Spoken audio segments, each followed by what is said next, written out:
It was a formula the Indians used early in the year to get off to a torrid start. Strong starting pitching from Ubaldo Jimenez and some timely offense late in the game.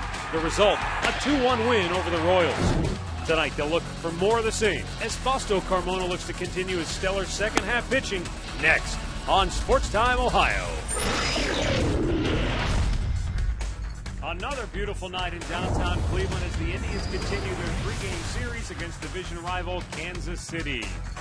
Hi again, everyone. Matt Underwood alongside Rick Manning. Last night, the Indians eked out a 2-1 win over Kansas City, a much-needed win. Ubaldo Jimenez pitched the game they needed him to pitch, and offensively, while they didn't do much, they did just enough to get the victory. And right now, Rick, Jack Hanahan, here's a guy who you just can't keep him down. Even though he hasn't played a lot lately, when he has gotten opportunities to step in there, he's starting to deliver at the plate now. Well, he is rejuvenated. That's the second time with 2 outs last night that he gets a base hit. One guy was thrown out at the plate. This one will tie the ball game. And Jack Hanahan, a couple of big 2-out base hits. He did that earlier in the year. When you look at his last 10 games, he's hit 9 of the 10. He's driven in 5. He's walked 6 times. When he is giving you a little bit of offense, he is fun to watch because defensively he's been great all year long. As you've told me over the years, the name of the game in baseball is consistency, striving for that consistency at the plate, in the field, and importantly enough, on the pitcher's mound. Fausto Carmona's career has been a study in inconsistency, but right now he is in a good groove, and you just hope that continues. As we look at our pitching matchup brought to you by Dodge, visit Dodge.com or your local dealer today. Well, he'll be matched up against Danny Duffy, the left-hander. Beat the Indians on July 31st. He went 5 innings, gave up 8 hits and a couple of runs. Now, Fausto Carmona, in his last 7 starts or since a break, since he's come off the disabled list, he has been very consistent. He's given his team a chance to win. He and Lou Marson have matched up behind the plate, and they're on the same page. Lou has him working that good two-seam fastball, a good changeup, and he's even mixing in a couple good sliders right now. And if he can do that, they'll keep the Indians in the game, give them a chance to win. So the Indians will try to make it 2 in a row against Kansas City. We're back with play-by-play action from Progressive Field coming up next right here on Sports Time Ohio.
Another perfect night for baseball as the Indians take the field looking to make it 2 straight against Kansas City.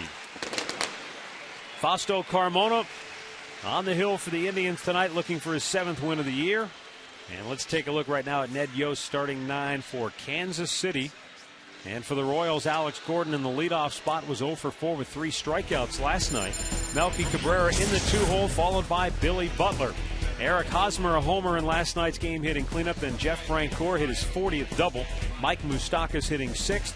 And then Johnny Giavotella, Salvador Perez, and Alcides Escobar. Fausto Carmona on the mound for the Tribe tonight. A record of 6-12, an ERA of 4.76, making his 26th start. Fausto has been pitching much better lately in the second half. Lou Marson has been catching him a lot, and they've been on the same page. It seems like he's settled down a little bit. He's 1-1 this year against the Kansas City Royals, 6-5 in his career. The last time he faced him was July 31st, the same time that Danny Duffy faced the Indians, and Duffy beat Carmona. Let's take a look at the Indians' defense, brought to you by Pat O'Brien Chevrolet, saluting the men and women defending our country and watching on the Armed Forces Network. Duncan in left, Fukudomi in center, Chu is in right. Hanahan at third, Cabrera at short, Donald is at second, Santana at first with Lou Marson behind the plate. Take a look at the umpires. Mike Estabrook calling the balls and strikes. Greg Gibson at first, Angel Hernandez at second, Todd Titchener down at third. So we're ready to go here at Progressive Field.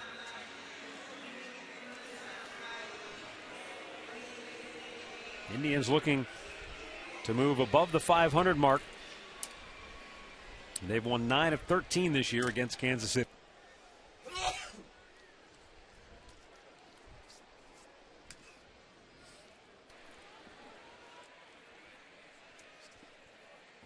Gordon climbs in. Royals have lost 6 out of their last 10. They come in 54-78 on the year. Broken bat bouncer towards short. Backhanded barehand attempt by Cabrera. Couldn't come up with it clean. And Gordon is aboard to start the game with an infield hit. Jumped on that big four-seamer or two-seamer early, and it got it past Hanahan at third base. And once it gets in the hole, Cabrera wouldn't have thrown him out anyway, even with the barehanded play. He wouldn't have been able to get enough on that ball to get Gordon. So Kansas City starts it off with an infield single.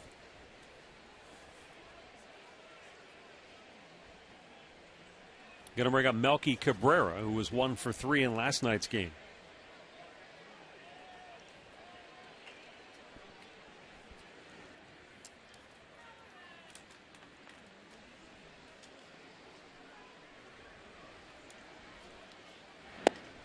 Takes a strike over the outside corner.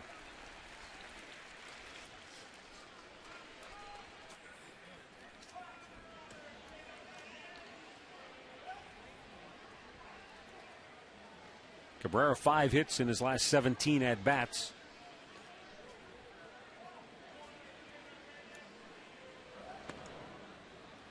Since July 2nd, he's hitting .352, which is among the top 10 in Major League Baseball. Kansas City has a good offense, but I'll tell you, they are aggressive. If you throw them a fastball, they will get after it early.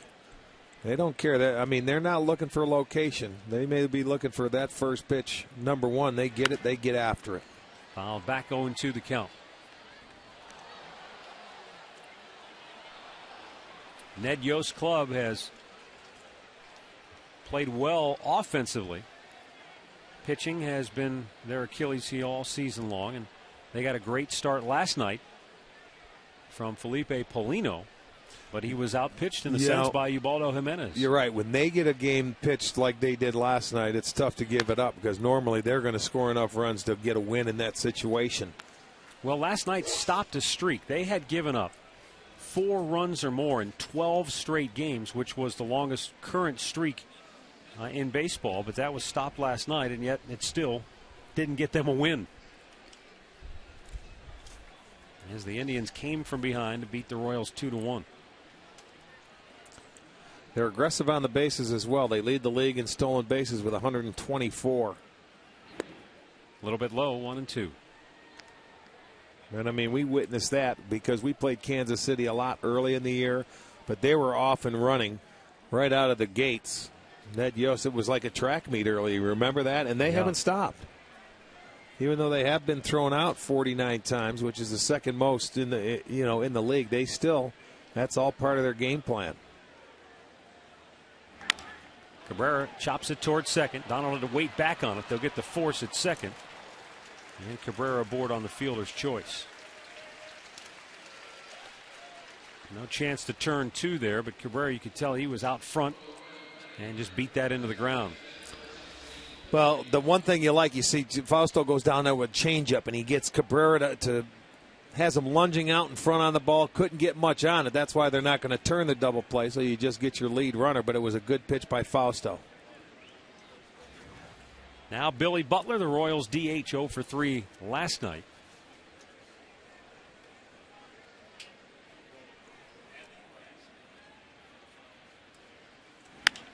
Browns 1 to third. Hanahan to second. There's one. Donald's relay in time. And inning-ending double play.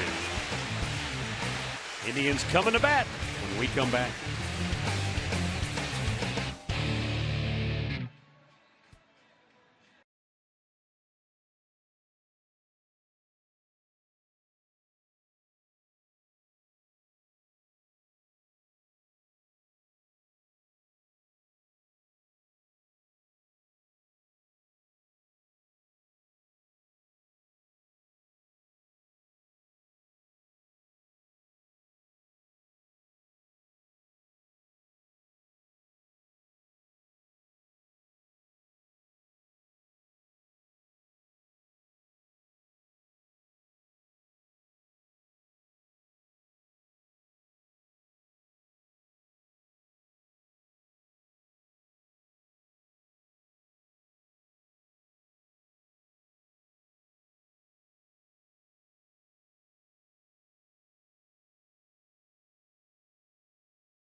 Birthday, the Indians come to bat here in the bottom of the first, and the starting lineup brought to you by Progressive Insurance, proud to be the official auto insurance provider of the Cleveland Indians. Kosuke Fukudome in the leadoff spot tonight, as Drupal Cabrera batting second, then Shin-Soo Choo. Carlos Santana hits cleanup, then Jim Thome, Shelley Duncan, Jason Donald, Jack Hanahan, and Lou Marson. Danny Duffy on the mound for Kansas City, making his 18th start, 3-8. And a 5.48 earned run average. He has struggled. He's lost his last 4 starts in a row. As a matter of fact, his last win came on the 31st of July against the Cleveland Indians. One of his 3 wins this year. He went 5 innings, gave up 8 hits and a couple of runs in that ball game. Walked 3 and struck out 6. Duffy delivers down low.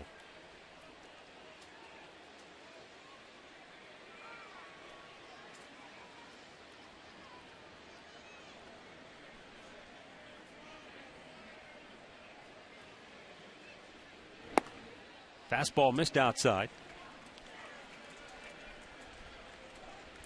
You know, Duffy only 22 years old, and he's a young guy. He's averaging 5 1/3 innings.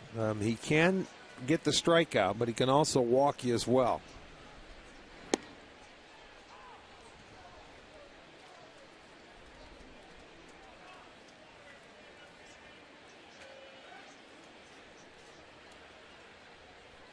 Fukudome 2 for 3 last night, and he has been swinging the bat very well. Looks outside, 3-1.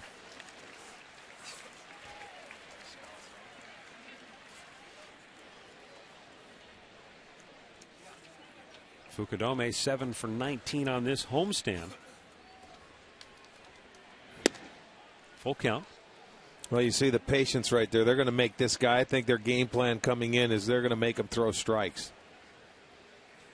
43 walks in his 88 innings. Payoff pitch. Fouled back. Fukudome's hit .321 in his last 20 games, and more than half of those have been multi-hit efforts.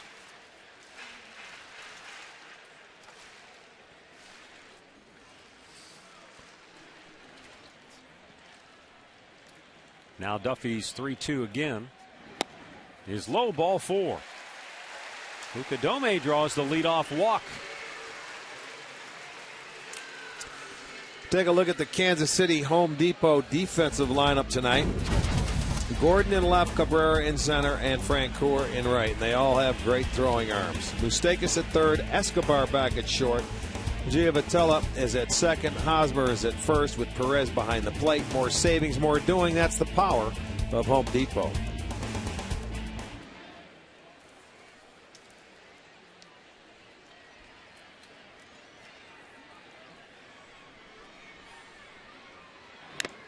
As Dribble Cabrera with a foul back hit the mask of Perez. The Royals catcher mentioned last night, last 3 years, he's been ranked by Baseball America as their best defensive catcher in the organization, and we saw it last night. Whether it was blocking balls or taking that throw from Gordon in left field and blocking the plate.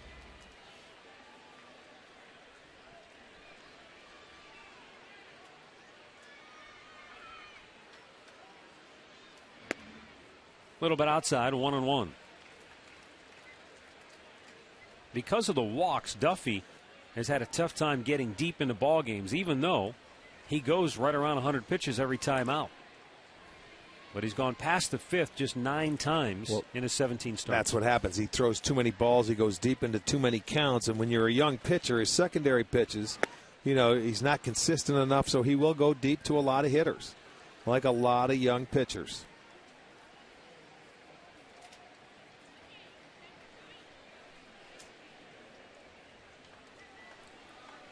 But now that's where the patience comes in with Ned Yost and the organization realizing, hey, this kid's 22 years old. We need to develop starting pitching on our own, and hopefully he's going to be one we can add to that rotation for a while. Cabrera takes it slow, 2-2. You take a pitching coach like Bob McClure, a left-hander. He was in the big leagues the early part of his career. You can see his averages, almost 5 walks, 4.5 walks a game. Over 7 strikeouts a game and 10 hits. So a lot of base runners. There's Bobby Mack. The 2-2. Cabrera fisting it back over the screen and out of play. We've witnessed our own Carrasco and guys that have come up and down, and that then they finally get a little confidence and feel that they belong at this level, and then they start to move on. Well, we've also seen with young pitchers over the years, Rick, they can get to 2 strikes, but it's that put-away pitch that takes years to develop, or at least time. Cabrera pulls it into left field for a base hit. A walk and a single to start the game tonight for the Indians.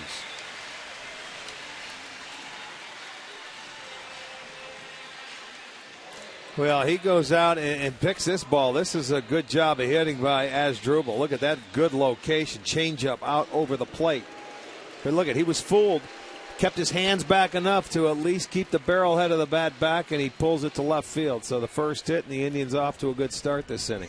It kind of reminds me of what Dave Dombrowski, the Tigers general manager, was talking about with regards to when you bring up young pitchers, you can talk to them and tell them what it's going to be like in the big leagues, but they've got to go out and experience it and figure it out for themselves. Yes, they do, and believe it.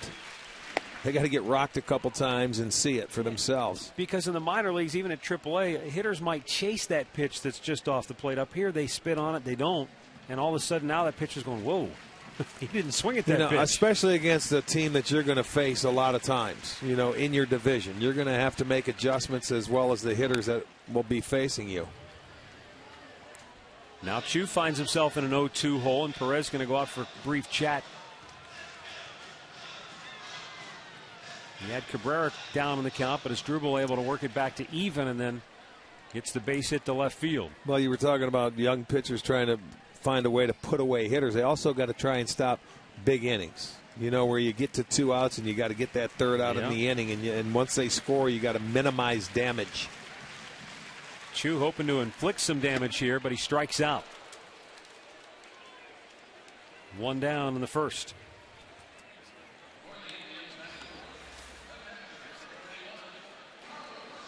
He just, look at that ball. That had some run to it. A 94-mile-an-hour fastball that was not straight. That thing took off, ended up, Chu swings it at that pitch, goes down as a first out. Brings up Carlos Santana, 2 for 3 with a double last night.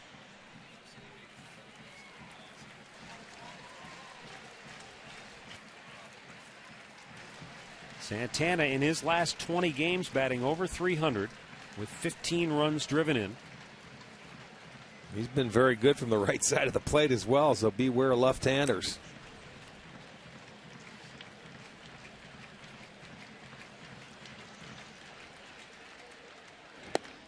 He takes, and it's in for a strike. That's okay. That'll boy that first pitch changeup. Earlier in the year, we watched him swing at pitches like that, thinking maybe you'd get a fastball when you get guys on base. A little patience.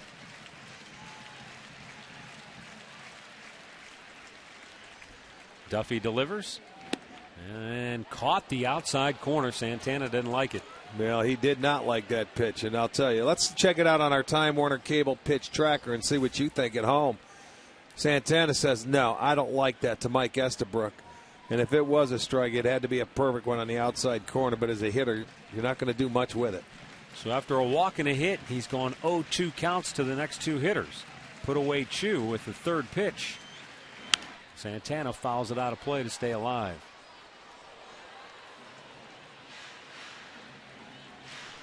Jim Thome waits on deck. Last night, the Indians, with less than 2 outs, were 2 for 16 in the game.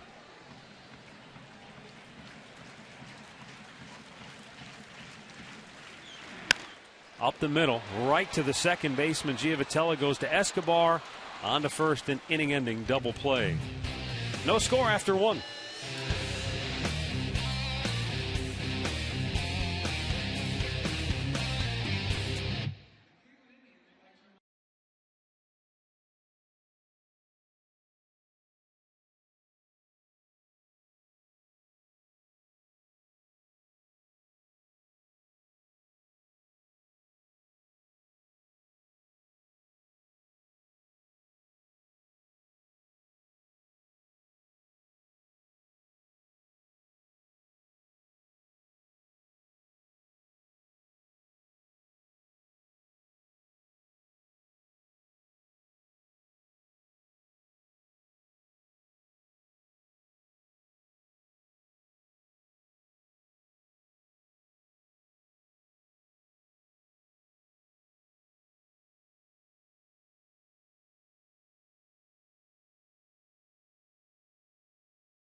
Is brought to you by McDonald's. The Mango Pineapple Real Fruit Smoothie has arrived.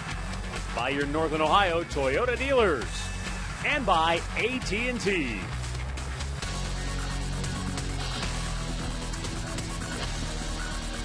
Second inning here at Progressive Field. Eric Hosmer, Jeff Brancourt, and Mike Moustakas for the Royals. Hosmer takes it just off the outside corner. Sensational Royals rookie was 2 for 4 with a home run last night, his 12th on the year.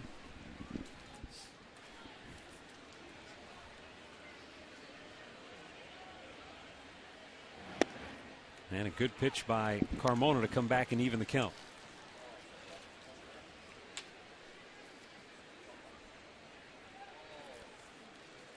He's really had a really good feel for his changeup to match that good two-seamer. And, you know, he could basically get away with 2 pitches. But Marson has been working with him to try and get him to throw that slider at times as well to get some tilt to it. And here's a good two-seamer following that changeup in an excellent place. And you'll get swings like that against left-handers. A little bit outside to even the count. 2-2.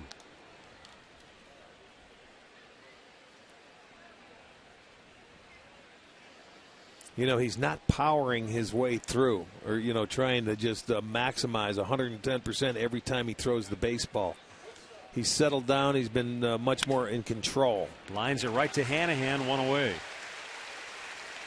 It almost stands to reason that it would make his two-seamer even better with the more changes he's thrown, because he's not overpowering. He's not trying to muscle it up there. Take a look at the AT&T trivia question tonight. 4 Hall of Famers have played for the Royals. Name them.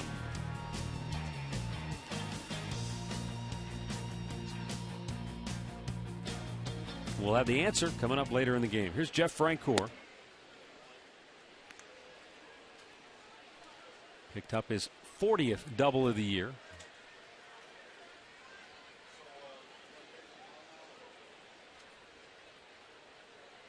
In last night's game, that ties his career high. Fouled back out of play. Yeah, this has been a good addition for Kansas City. Only Ben Zobrist down in Tampa has more doubles than Francoeur. And his teammate Alex Gordon is only one behind him. Yeah, they've got a terrific outfield here. The 1-1. Hit to third. Hanahan gobbles it up. Throws him out, 2 down.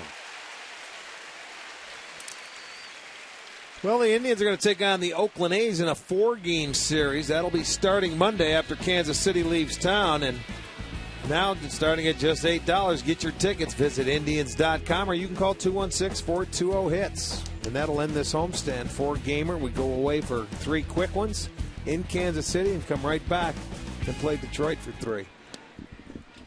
Downstairs, ball 1 to Mike Moustakas, who was 2 for 4 last night. Young Royals third baseman.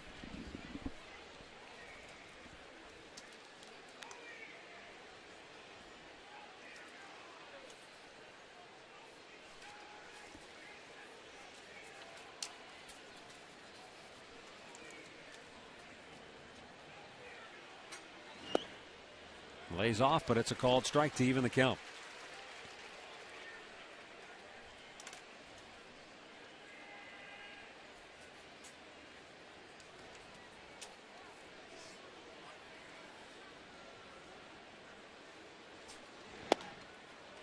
Missed off the plate. Moustakas, with a 9-game hitting streak, has gone 16 for 31.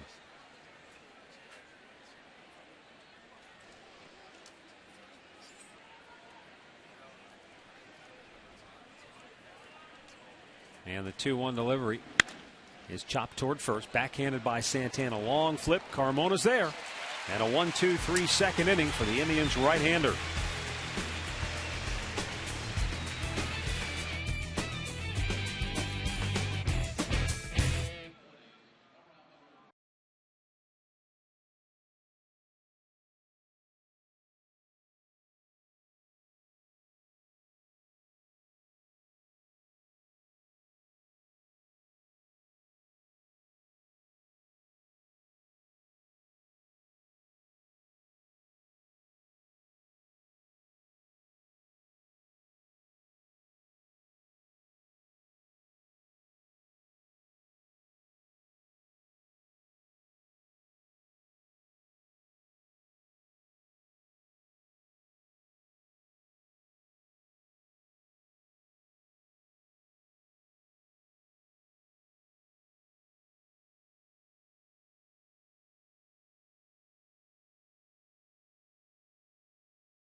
Another standing ovation as Jim Thome steps to the plate.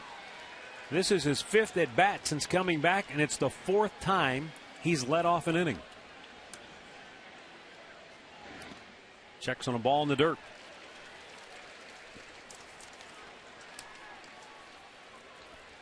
Thome said after the ball game last night it was really special to see the ovations, to hear the crowd.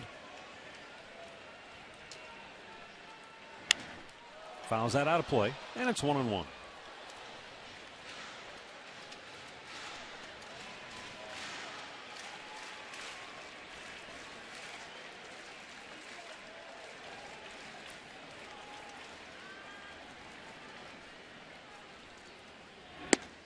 Takes just inside, and the count 2-1.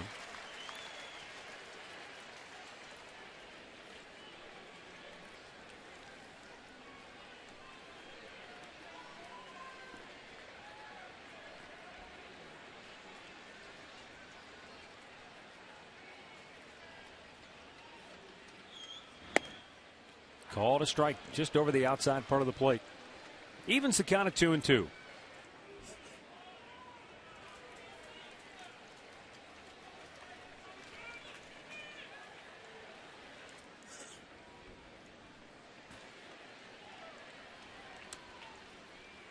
And he strikes him out. 1 away here in inning number 2.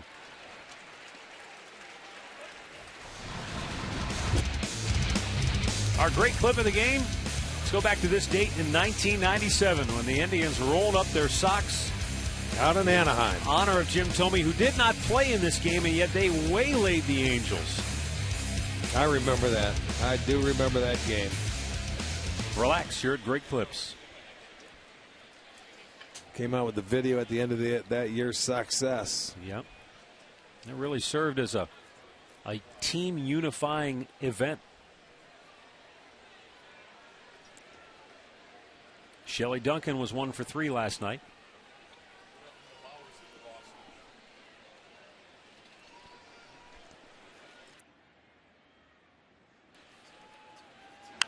Duncan fouls it out of play.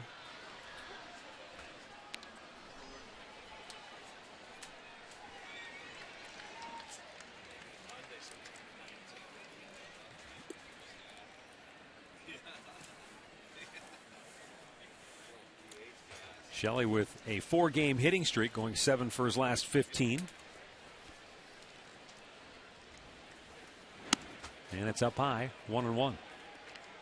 Last night, his only hit in the game, he pulled it through the left side of the infield and had the narrowest of lanes to pull it through because they had the shortstop and third baseman pulled so closely together they could almost reach out and touch each other. And he still shot it right between them. Rips that foul. Sort of like side. that. Yeah. You know, that's the old Ted Williams shift. They used to shift over there, and he says, I'm not going the other way. He'd still try and pull it through the hole and get his base hits between those infielders, and they weren't very far apart.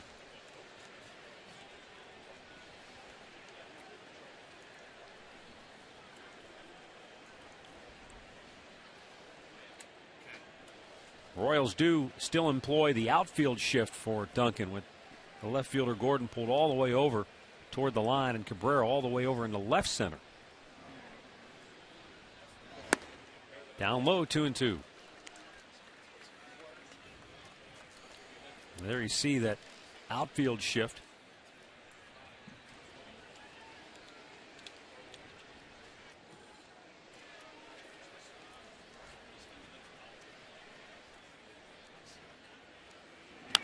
Little tapper. It's going to stay fair. Going to be a tough play. And no play. Duncan with an infield single. Moustakas got to it, but by the time he did, you had no chance to get Duncan. No, that's a play you just can't defend. That's just like a perfect bunt. You know, you've got 2 strikes. He makes a good pitch. Duncan does a good job just to put it in play.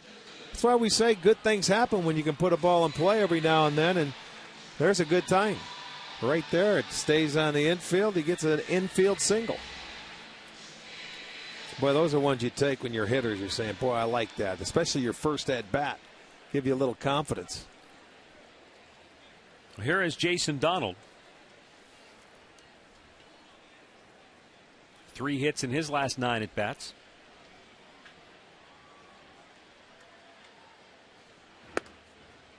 And takes a strike.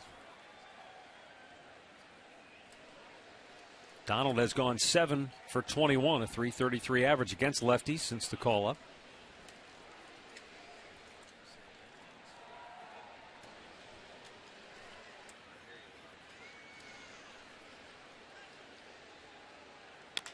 And a big high chopper to third. Moustakas waits back. Long throw, and they still got him. That's a good play on both ends. I mean, he had no play. He couldn't go to second base. He realized that that ball was hit too high up in the air. The only chance he had was to go to first. And as Eric Hosmer picks it and helps him. That's a tough play to get something on the throw. Catches it flat-footed. And then there's the throw and the little pick at the end. There it is, and they just do get Jason Donald at first base. That's a good play and a nice pick. Jack Hanahan, red hot at the plate, steps in now with more on the Indians' third baseman. Here's Katie with him. Well, Matt, at the beginning of the season, Hanahan told me he really shortened his swing and was working at driving the ball up the middle, which he attributed a lot of his success to. But recently, he's actually changed his bat. He used to use a 31-ouncer, now using a 33 one, so it's slightly heavier, which makes the ball come off the bat a little sharper. But for him, what's made all the difference is it's forced him to stay on the ball longer. Guys? Thanks, Katie. I think it's a great idea. Most guys, as the year goes on, if you're playing every day, they go down in weight. But I'll tell you what, I like it because you don't, when you use a 31 ounce, they never used to, a 31 is light, man. And you have a tendency to try and pull everything because you won't get jammed. Yeah. It's a great idea.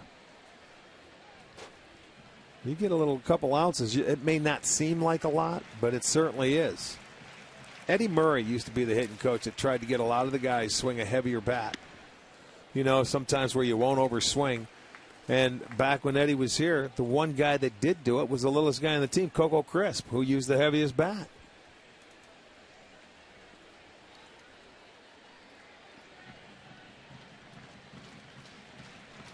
Shelley Duncan's at second base with 2 down here in the second inning.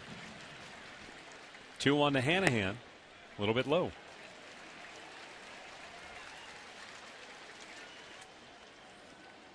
Frank Robinson was another guy that always tried to get you to go up a little bit, an ounce or two.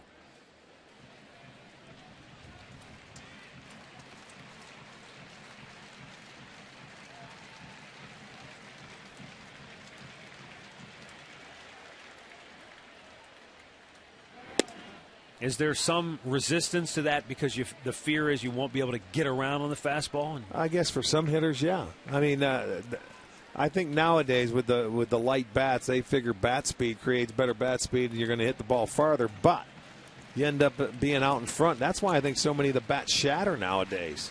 They're so light that, you see them break if you don't hit them in the sweet spot. Yeah, and all the weight seems to be in the barrel. Really thin handles. I mean, it used to be the average bats was 32, 33 ounces when you first came up. I don't know anybody that ever swung a 31 ounce. Never heard of it before. You know, up until I'm talking about maybe 5 years ago or whenever they started using really light bats. And a lot of guys now use short bats too. Where guys used to have a big, you go 35, 32, or 33, and if you didn't like the length, you choke up a little bit on it. The set by Duffy and the payoff pitch to Jack Hanahan. Broken bat in the gap. And it drops. Scoring is Duncan. Hanahan with a big turn holds it first with a 2-out RBI single. Again. You talk about perfect placement. That was it. And Jack Hanahan has his third 2-out hit in the series, and he gives the Indians a 1-0 lead. Well, when you're going good, things like this happen. This is going to be our McDonald's. I'm loving it. It breaks his bat. And Frank Coeur coming in. I thought he may leave his feet. He decides not to because he was on the dead run. He's going to stick it out on the backhand side, and it's just out of reach. But when you're as hot as Jack Hanahan, that ball seems to fall. He gets a 2-out base hit and continues to stay hot, and he has a smile on his face. The Tribe leads at 1-0.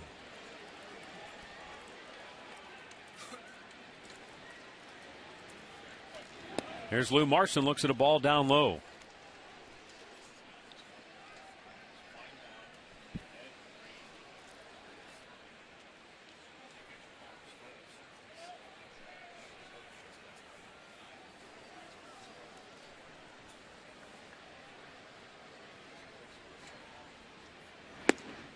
Lou has hit .323 this year against left-handed pitching.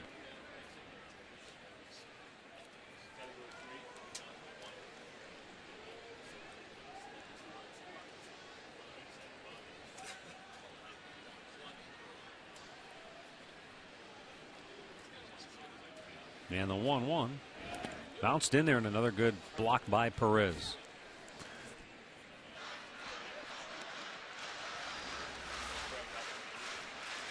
This is the thing that Perez did so well last night, blocking the ball. He's a big guy, too. Coming up, a young catcher, been in their minor league system.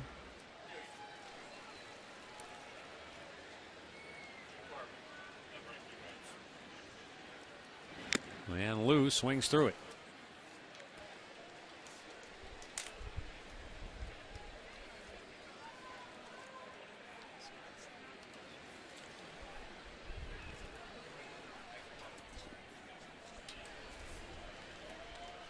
With Hanahan at first base and 2 down. The 2-2 pitch to Marson. Yep. Checked, he went. Actually foul tipped into the glove for strikeout number 3 for Duffy, but the 2-out RBI single by Jack Hanahan as the Indians on top 1-0.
Back here, top of the third. I want to remind you to stay tuned later in the game to see our Miller Taste Greatness moment.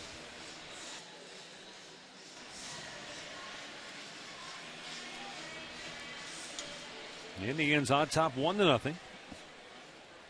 Fausto Carmona will face the bottom third of the Kansas City lineup here. Johnny Giavotella, Salvador Perez, and Alcides Escobar.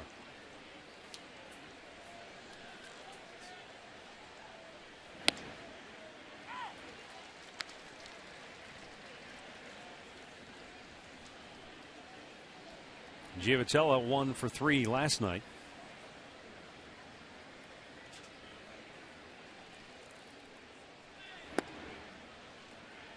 Looks at the ball down low. Evens things up in 1-1. He must be their offensive version because they took him out later in the game when they put Escobar in at short, moved Getz back to second base. Mm-hmm.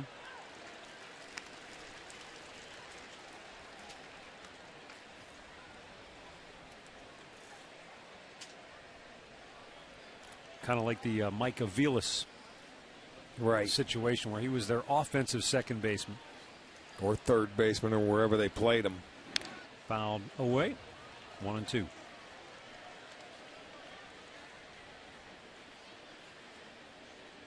Boston playing a doubleheader at home against Oakland. That's where Mike Aviles makes his home now, playing with the Red Sox. Hurricane Irene really playing havoc with the baseball schedule. Phillies rained out. The Orioles also rained out. The New York Mets rained out. A couple of those were scheduled doubleheaders.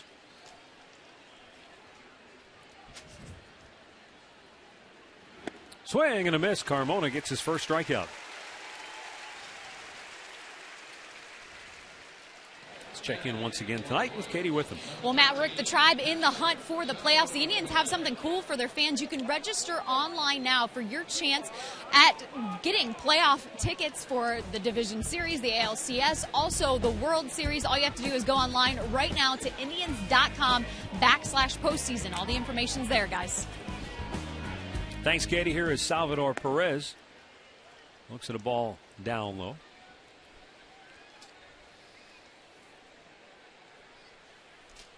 Perez, a big guy for a catcher.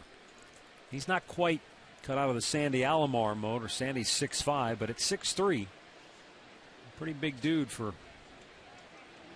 the catching position. Takes a strike. It's 1-1. And with that size, he's also, as we have seen, pretty agile behind the dish. Well, he is. I mean, the guy they had, Brian Pena's. Jack Hanahan fields that cleanly. 2 down.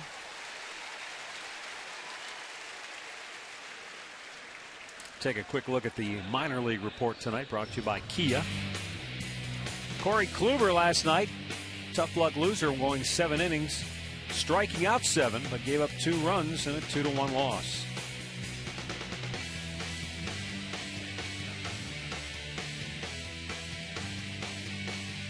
Came over from the Padres last year as part of the Jake Westbrook trade. Alcides Escobar looks at a ball down low. As Rick mentioned, Escobar came in late last night for defense, ended up getting an at bat in the game, and laid down a sacrifice bunt. That's a good looking athletic middle infielder. The Royals simply hoping that the bat develops. Well, and yeah, I mean, they were willing to let him go out there and play defense. Came over in the Zach Greinke trade from Milwaukee. Well, and with the kind of offense that they have, you don't necessarily need him to be an offensive force, but certainly they'd like him to hit a little bit more. 18 doubles, 6 triples, 18 stolen bases. He can sacrifice. You play defense, and you're right, they have a lot of offense. They need some pitching. When they get the starting pitching going, that's when you're going to appreciate him.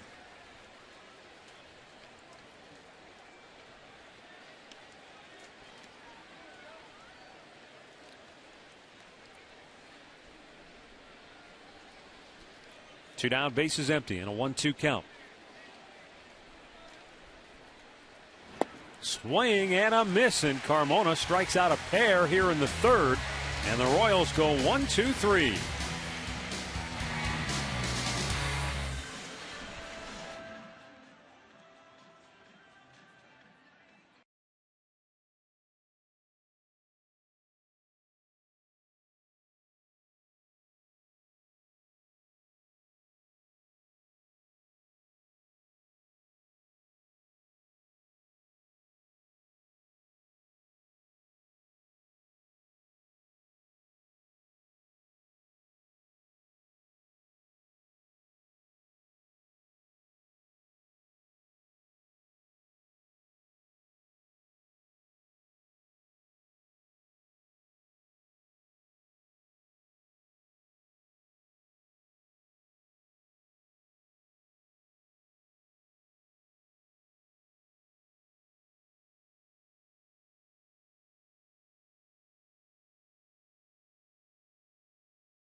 Bottom half of the third inning here at Progressive Field with the Indians on top 1-0. Top of the order due up here for the Tribe.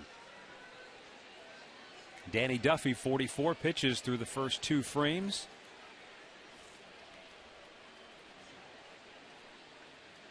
Indians already have 3 hits.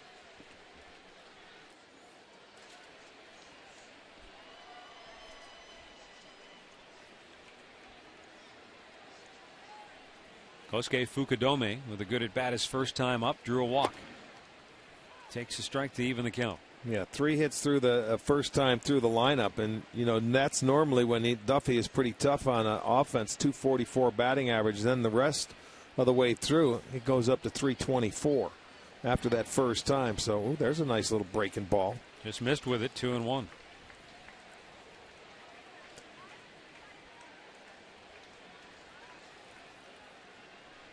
That would be a good 2-strike pitch right there, because the hitters, if you don't have 2, will not swing at it.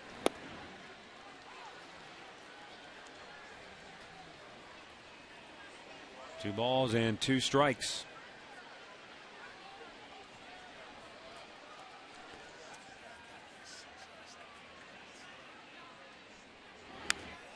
And Fukudome fouls it back.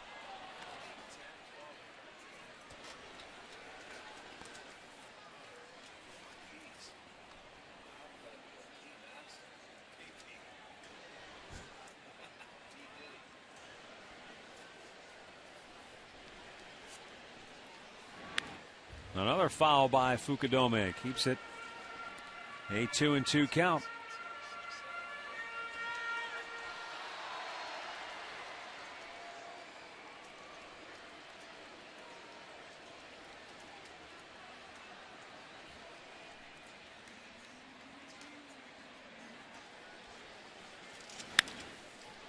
That's fouled on the left side. Indians with a 1-0 lead. On the year, they are 40-20 when they score first. Well, and what I like about it here, you're just starting the bottom half of the third inning, and Duffy's at 51 pitches. There's the good breaking ball you'll swing at. 4th strikeout for the Royals left-hander. It's a Kansas City outfield that has been incredible when it comes to throwing out runners. Yeah, they've had a special year, every one of them. And especially Gordon. He's thrown out 3 guys at home plate against the Indians. Milton Cabrera's thrown out 1. What do they have? 8 assists against the Tribe this year, and 44 on the year against the rest of the league. Alex Gordon is just the 24th player since 1969 to have 20 or more in a season. And our Ion 4 Powerade rankings show you that Gordon 7 better than the closest to him. Yeah, I mean, and there's Cabrera and Francoeur both with 12.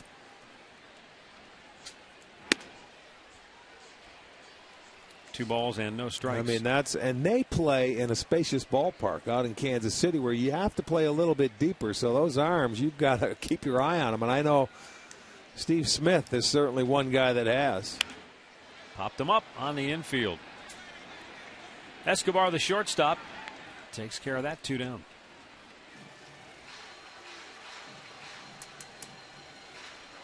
Going to bring up Shin-Soo Choo.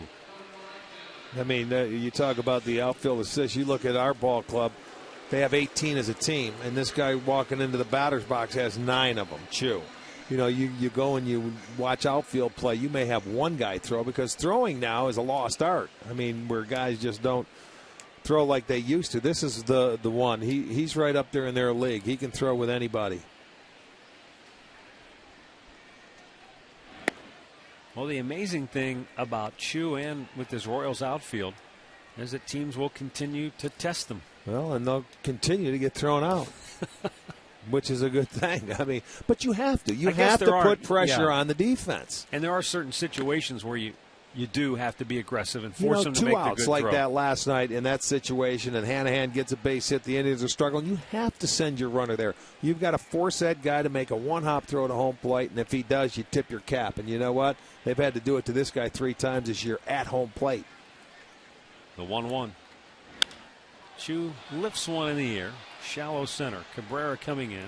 Escobar out. The shortstop's there. And the Tribe goes in order for the first time tonight. 1-0 Cleveland after 3.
Just another perfect evening for baseball in downtown Cleveland, where the Indians have a 1-0 lead over the Royals as we go to the 4th inning. Matt Underwood, Rick Manning with you as always, and joined this inning by Greg Swindell, former Indians starting pitcher and a member of Indians fantasy camp.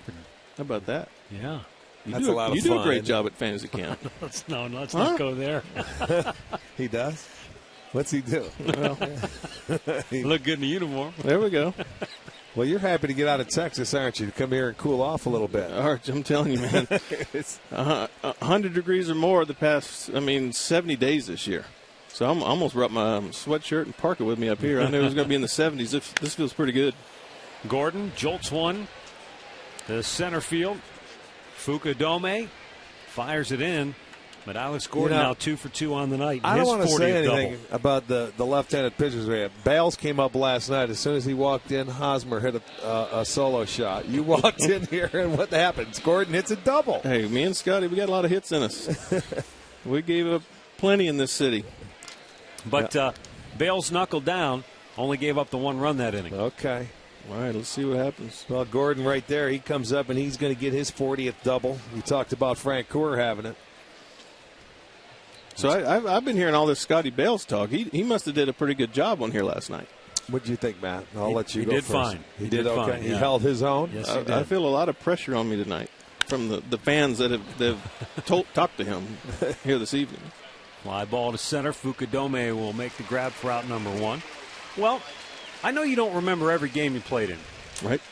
But the last Indians pitcher to strike out 15 batters in a game I do was this remember guy. that. And it was against Yeah, the against Kansas these guys. City Royals. Oh, it was, Yeah, huh? May What 10th, year? 1987. Okay. There you have it. What do you remember? Is that day jump out at you? Do you remember that game? I think I got the hitting coach. I think I got Kevin a couple times. I remember striking out the side in the 9th, where I didn't, I knew I had a double digits, but I didn't realize, how many. And then after the game, I saw I struck out the side, and I was like, wow, that's 15. That was. Was it here in Cleveland? It was in the old stadium. Uh-huh. Yeah. That's pretty good, 15. You won 18 games that year, or the next year in 1988. You won 18 games. You logged 242 innings, which I was interested to go back and look. Since then, Charlie Nagy's the only Indians pitcher to log more innings in a single season than Greg Swindell did in that 1988 campaign. I mean, that's another thing Rick and I talk about. Pitchers now get to 200 innings, and that's a lot of innings. But it used to be 200 was what you wanted to reach. It's a goal. Yeah, it's a goal. You wanted to get there. Now I even go back and look at some of the old stats of old guys, and like myself, I did it I think 4 or 5 times over 200. There's guys that used to do it 15 times, and they were like unbelievable. But then again, you were in a 5-man rotation where the guys prior to that were in 4-man rotations, and they were going every 4th day. So that made it a little different. And the pitch count. Did you have a pitch count per se? Not early in my career. Right. Bounce to third. Hanahan looks Gordon back. Throws him out, 2 away. Well, later on in my career, I would get to 100, and the manager would go, "Well, you're at 100," and I go, "So okay, yeah, right. what's going on about that?" That's funny because we were talking about Danny Duffy, their starting pitcher, who's 22 years old, and he's got a pretty good arm, 93 to 95. How long does it take a guy to start developing or feel comfortable to get to the big league level? I mean, where you can get 93, 95? Yeah. Not too long.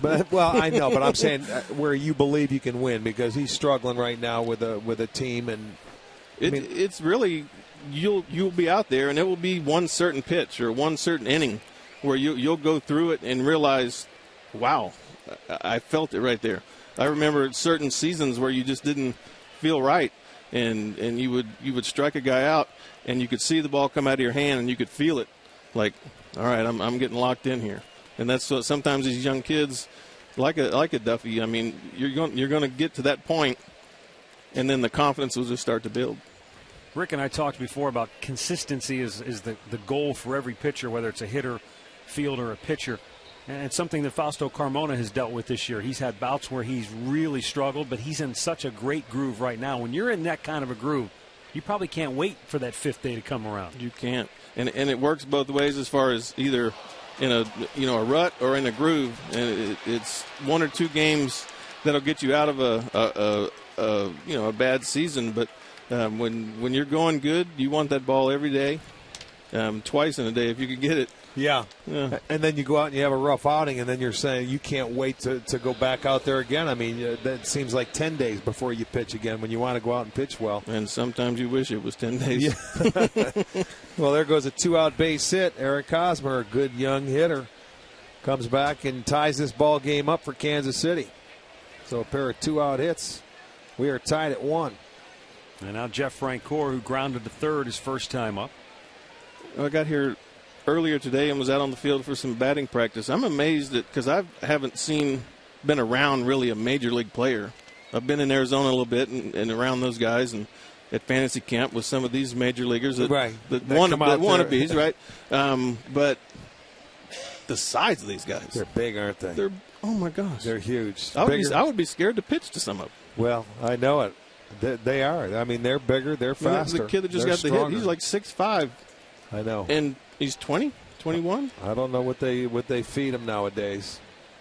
A little bit low to Francoeur, and it's 2-0 for Fausto Carmona. That's part of the game that I think has changed the most, the nutrition aspect of it, where you do the workouts, the weightlifting. We did all that, didn't we? No, we had about 3 dumbbells under the table when I played with Jimmy Warfield over there. That was about it. Well, Greg, you probably saw it change maybe more than anybody, because when you came into the game, it was maybe just starting, but by the time you left the game, we had all the new ballparks were everywhere. Everything was state-of-the-art facilities. Yeah, we in the old stadium, the weight room was in the kitchen. It was, and it was just a few machines, and then we started to go to a place downtown to the gym, and then the gym started. They started building the stadiums and putting there's state-of-the-art machines in these locker rooms now. Oh, my goodness! And all the way to the stretching. I mean, even the stretching is pretty advanced. A couple of 2-out hits here for Kansas City. Now they're threatening to take the lead as Francoeur lines one to left center, and that's going to bring up Mike Moustakas. Well, they've done a good job here in this inning. Second time through the lineup now. They're 3 for 5 off Fausto. We were talking about it with young pitchers. I'm sure even for veteran pitchers, sometimes that third out can be so elusive. What goes through your mind when you've given up a 2-out hit that's tied the game, and now you're still trying to get out of the inning? You're overdoing it, thinking, I have to get this out instead of relaxing, basically. I mean, he breezed through, got 2 outs pretty quick. without a run coming in. So now you're thinking, I'm going to be out of the inning, and you just kind of let up a little bit mentally, and you just got to make that one pitch. Hopefully, if it gets too bad, most of the time you're thinking, just please hit it to somebody. Yeah, at somebody. Well, and that happens, too. And that has to happen for, to get out of an inning sometimes. Mike Moustakas, another one of these very talented young Royals players, bounced out to first base his first time up.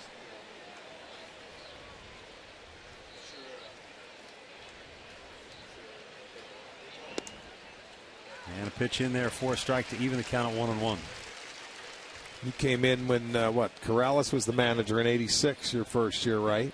Pat Corrales. And then Doc Edwards was here. Doc Edwards, John McNamara. Johnny Mack. John Hart. That's for a couple months. Yeah, at the end of in September, I remember Grover, that. yeah. And then Mike Hargrove, who's here. Have you had a chance to see him yet? I have not. I got in early this afternoon. He's over there in that loge over there eating and drinking. I've heard about that place. Yeah. I think we're going to visit it in a little bit. I think you should. A strike call to Moustakas, and Carmona one strike from getting out of the inning now and keeping it a tie game. Visiting with former Indians pitcher Greg Swindell. Here's part of the Indians' ongoing alumni weekend events. He'll be participating with us as well in fantasy camp again in January. I love getting out there in January. That's hammered to the gap. That's going to bring at least one home, and it's going to go all the way to the fence and will bring home a pair. It's going to be a 3-run fourth inning for Kansas City as Mike Moustakas delivers a 2-out, 2-run double.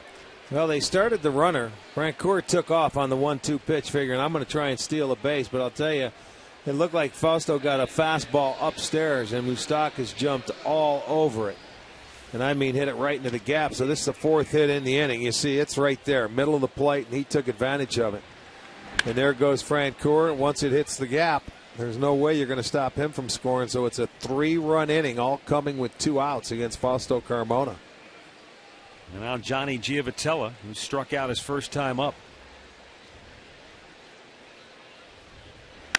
And he launches one to deep left.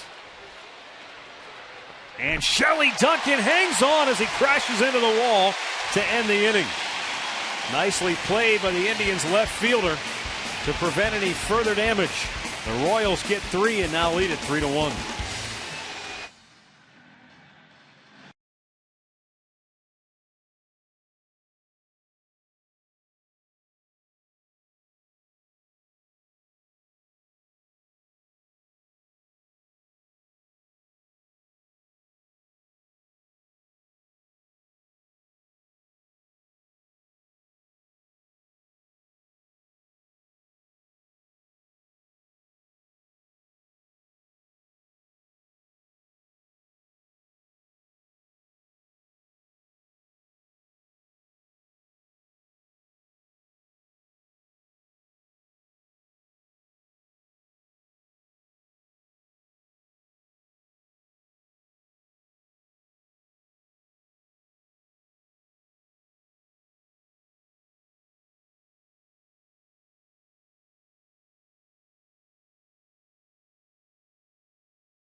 Indians on the short end of a 3-1 score. Carlos Santana, Jim Thome, and Shelley Duncan due up for the Tribe. Matt Underwood, Rick Manning, joined by Greg Swindell this inning here in the booth. former Indians pitcher. When you came up to the big leagues and you broke in with the Indians, who were the veteran guys that you looked to that kind of helped you and show you the ropes and all that type of thing? Man, how about this? How about having Phil Niekro and Steve Carlton on your staff? Oh, that's about as veteran as you're going to get. They were over in their 40s, man. I believe they were. Santana drives one to deep right. Frank Core able to run it down, one away. But then the Tom Candiotti took me in. I mean, he wasn't really a veteran. He only had maybe that year, maybe 86 or 85. We raised him in Milwaukee, though. He was a veteran. Oh, yeah, he was. But he kind of took me under his wing. That, and then when Bud Black came in. Yeah, Buddy. And then, that's when Johnny Farrell, Scotty Bales, and that group started going together. That Nags. was, Charlie Nagy. Yeah. That was a good time. Jim Thome struck out his first time up.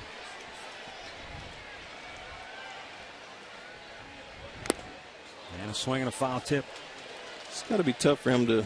Yes, he okayed everything that went on, but to come back and the expectations that's kind of on his shoulders right now. I think he was nervous yesterday. I really do. Where he came in and he said he was coming back for the second time. Why wouldn't he be? Yeah, he would have to be.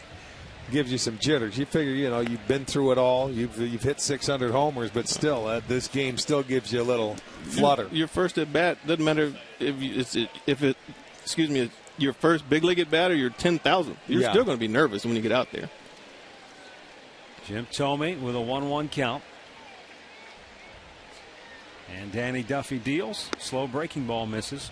I know it was totally different situations, but when you came back to Cleveland in 1996, what was that experience like for you coming back to where it all began for you? I wanted to come back. I felt comfortable. I just got released by Houston, and teams were talking to me, but Cleveland called and said, we'd like for you to come back and see what how the bullpenners start.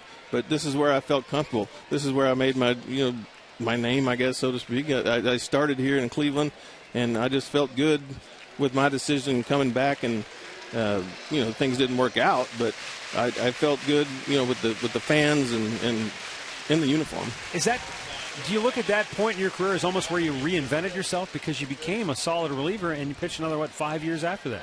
Yeah. I mean, I ended up going the next year to Minnesota, and I thank Scott Hatteberg all the time because in a spring training game, I gave up 2 home runs to him in 3 innings starting, and they made me a reliever the next day. Oh, yeah? So, I end up pitching, I think, 81 games that year, and that's fun. Enjoyed it. It's a totally different scenario when you're coming out of the bullpen from when you're starting because you have a chance to play every day. Every day you come to the park knowing you're going to pitch, and when that phone rings, I mean, it's automatic. Rush. Give me a little rush. Yep. That phone. That's fun. You have a chance to get in there and participate and do something for your team every day. Hard to believe that this is coming up on the 10th anniversary of that thrilling World Series that you were a part of in Arizona with the Diamondbacks toppling the Yankees, after the events of 9/11, and then that World Series, the emotional swings from one side to the other, game to game, maybe unlike anything we've ever seen in baseball. It was, and you can't describe it. I mean, I've tried to tell people there's no other feeling that you can describe the way it felt. When you guys experienced the lowest of lows and the highest of highs. In Yankee Stadium, the home runs. Oh, my gosh. I remember walking out of Yankee Stadium after Game 5, and Mel Stoudemire, the pitching coach for the Yankees, was walking out, and I looked at him and said, you know what? We're getting beat, but I'm having the best time of my life because it was just unbelievable. You could feel Yankee Stadium shaking. I mean, from the fans jumping up and down.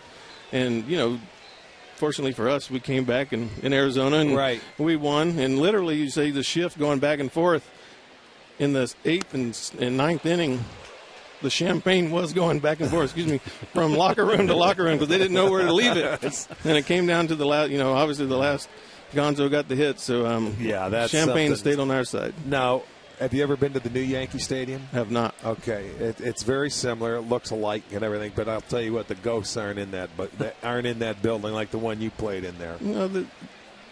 It just looks very nice. Yeah, it's too clean. Right. Shelley lifts a high fly ball to left. Gordon over near the line, and makes the grab and foul ground. Well, you guys, you just told us that, next week you're going to have a celebration, a 10-year 10-year anniversary reunion for golf outing back out there for the World Series. Get back out there, something you cherish. When I'd never gotten a playoff until my 15th year in the league, and then or actually 12th year, and then my first World Series to get in and was able to pitch in it in Yankee Stadium. I mean, it all came around, full circle, and to win was the winning thing. Yeah. You don't think of anything else. The ring is something I'll have the rest of my life. Yeah. Right. And that's the cool thing. And that's what we all play the game for. I mean, there's some guys that, never make it to a playoff game, never get there. But if you get there once, you got to win it. That's why I remember the next year when we got our rings, and I was like, man, how about 15 years and you get to a World Series and you finally win? And I was talking to Robin Yount. Yeah. He goes, how about playing 20 and never even getting to one or winning? Right. And that kind of put it in perspective where, I mean, there's some great players who didn't even get a chance to make a playoff, much less a World Series. The 0-1 to Jason Donald is down low. I mean, obviously Jim Thome has been chasing some home run milestones, but the thing that's kept him going is chasing that elusive world championship. Right. They came so close here a couple of times, obviously. It's no better feeling knowing that you've gone through the battle, the wars with these guys from spring training on. Donald with a base hit to left field, and the Indians have 2 on with 2 out, and see if they can answer back with some 2-out magic here in the 4th. And they've got the right guy at the plate. They sure do. Jack Hanahan. Yes, they do. Donald hits a line drive right over the glove of Escobar. And I think, Zeke, a lot of people now, they forget the grind, the work, the trenches, getting down in there, the 162-game schedule, the 30 games in spring training that it takes to get you to that level. And I mean, the boys that are in uniform and the boys that go through that whole 6-month, 7-month stretch, that's when you really appreciate it because you're with them day in and day out. I mean, it is a game, but it's tough to get to this level and then to have to maintain it through that full stretch. I mean, that one year we won, counting spring training and playoffs, we played close to 200 games. Yeah, I know it. That's not easy. I think my body's paying for it now. Well, it will. But I'm saying, people think it's 25 guys. It's 40 guys. It's as many as it takes to get you to where you got to go. Coaches. Yeah, the promised line. Right. Locker room, the attendance. I mean, it's everybody. It is everybody. Grounds crew, traveling secretaries, anybody and everybody that's with you that whole 6-month trial, man. 1-1 pitch to Hanahan. Called a strike. And now Duffy gets ahead.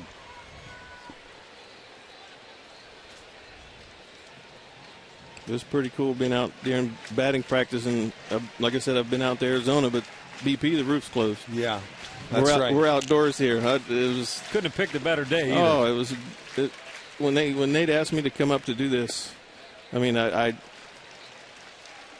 wanted to. I mean, I wanted to be back. I wanted to come back to Cleveland and see everyone, and Scotty to be here and see you guys, but just to get in an outdoor big league stadium. It's a difference. Oh, my gosh. Big deal. Yeah. That Arizona team, though, is pretty special. 3-game lead in the National they've Western Division. They've turned it around this year. Charlie Nagy, the pitching coach, out there too. Saw Nags out in spring training. Hanahan shoots it back to the screen. Well, it was their first year coming to Phoenix. They were down in Tucson for all those years when they opened up, and now they had that new facility they're sharing with the Colorado Rockies, and what a facility it is. Wow. I told them when they went from spring training over to Chase Field, it's kind of a downgrade. Because that place is so nice over there. It's beautiful. 2 on, 2 out. Tribe down 3-1.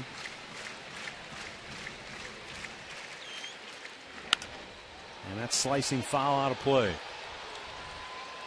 You guys got a good seat. We got a pretty good view here, don't we? I like it. Yes, indeed. I actually got a chance a couple weeks ago to be an Archie.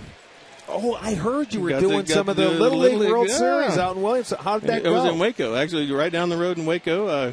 Got a call and went down there and did 3 games. That's beautiful. Yeah. Did you like it? Did you have fun? It was cool. It was neat. You did it for ESPN, they right? Did it for ESPN. Best part about it was they had us in air conditioning. We didn't have to do that because it was 108 degrees.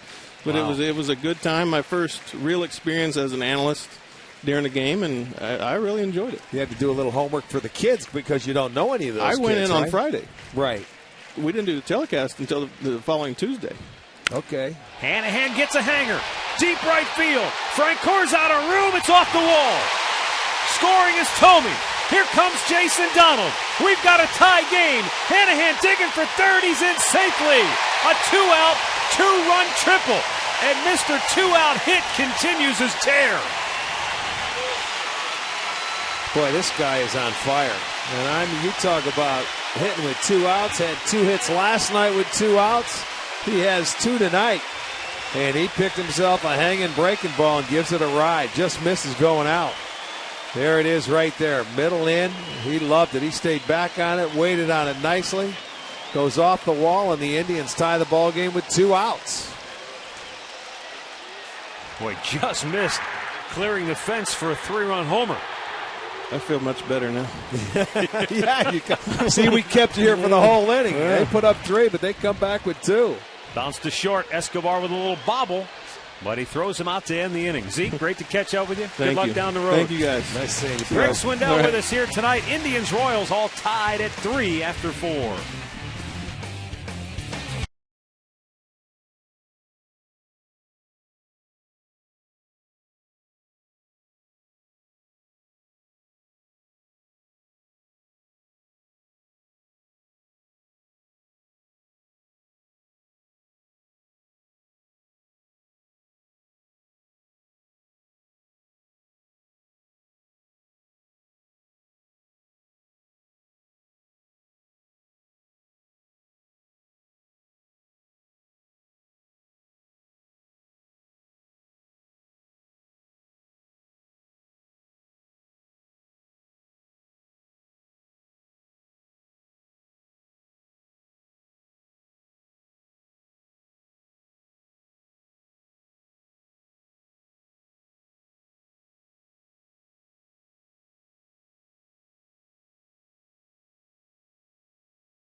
Panini's. Like Panini's franchise group on Facebook for your chance to win giveaways and prizes.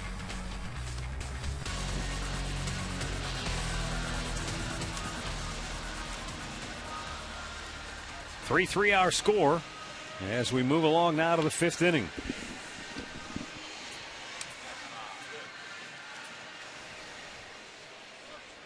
Jack Hanahan, 4 hits in the series, all 4 coming with 2 outs, and 3 of them driving in runs. He's in a very good place right now, up in that batter's box. Perez a bounce out to third base his first time up. Now the important thing, as we all know, is for Carmona to come out here and reestablish some momentum. Yes. Well, they did that with 2 outs against Fausto. But the thing of it was, and we've talked about it, the Indians, of their, 62 runs, they've given up 31 as far as response runs. Right after they score, they let that other team come back on them. This is where Fausto has to put a 0 on the board and get his offense back in. I mean, you're starting off with the 8-9 guys. Not that that matters. I mean, you just have to find a way to go quickly 1, 2, 3. He knows that. I mean, every pitcher knows that, and they certainly try to do that. But when you don't, you take a little of that momentum away. The crowd was into that inning there with 2 outs.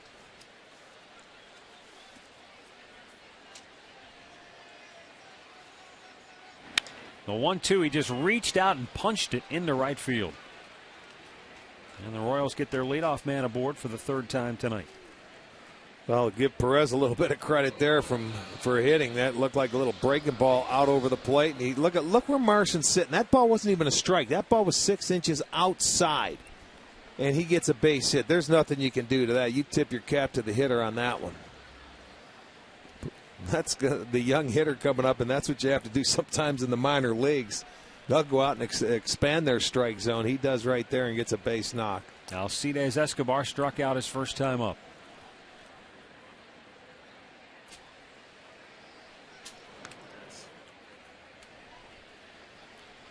Fausto Carmona gave up 1 hit to the Royals first time through the lineup. They've had 5 now, second time through.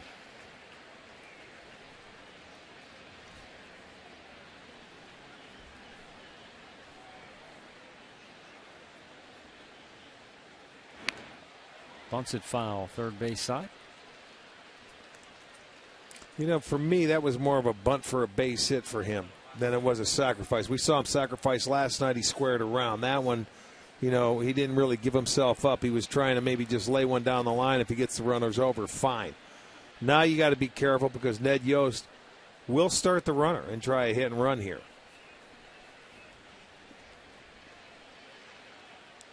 Maybe not wanting to give the out up. No, comes right back around. There is your sacrifice there. Carmona throws out Escobar. Perez goes into scoring position. Let's go back to the studios right now for an in-game update with Al Pawlowski. All right, Matt, Rick, earlier today, Boston beat Oakland in Game 1 of the doubleheader 9-3. It's raining in Fenway, but in Game 2, David Ortiz, his 27th homer of the season. It's a 2-run blast. Boston leads this one as well, 3-0 behind Eric Bedard. They're in the 5th inning now. Back to you, Matt. Well, that's interesting, Al, because I figured if they rained out in New York and Baltimore, I didn't think there's any way they'd be playing in Boston, but somehow they're able to squeeze both those games in. Up high, ball 1 to Alex Gordon, who has singled and doubled tonight.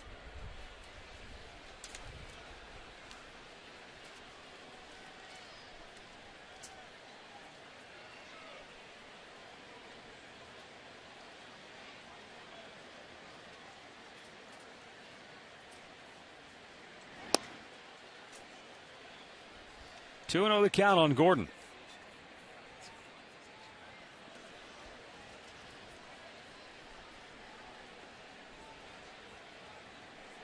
Carmona tries to gather himself and get focused.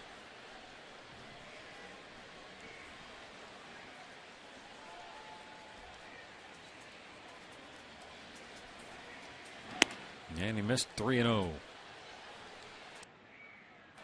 Melky Cabrera waiting on deck. Well, I like what he tried there. 2-0 changeup. He just missed with it. But now it puts you in the hole 3-0. Even though first base is open, you're going to get into the big part of the lineup now.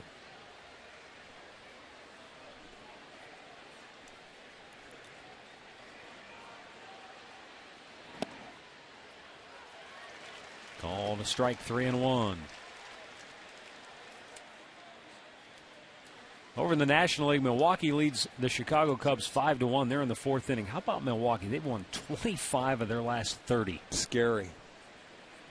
9.5 game lead over the Cardinals. Well, they picked the right time to get hot, didn't they? The 3-1. And it's ball 4. Double play is in order. 2 on, 2 out. Tomorrow night at 9, tune in to STO for Jimmy Hanlon in the Golf Zone. He'll wrap up the weekend's golf tournaments and take your calls and emails about your golf game. The Golf Zone with Jimmy, tomorrow night at 9, right here on STO.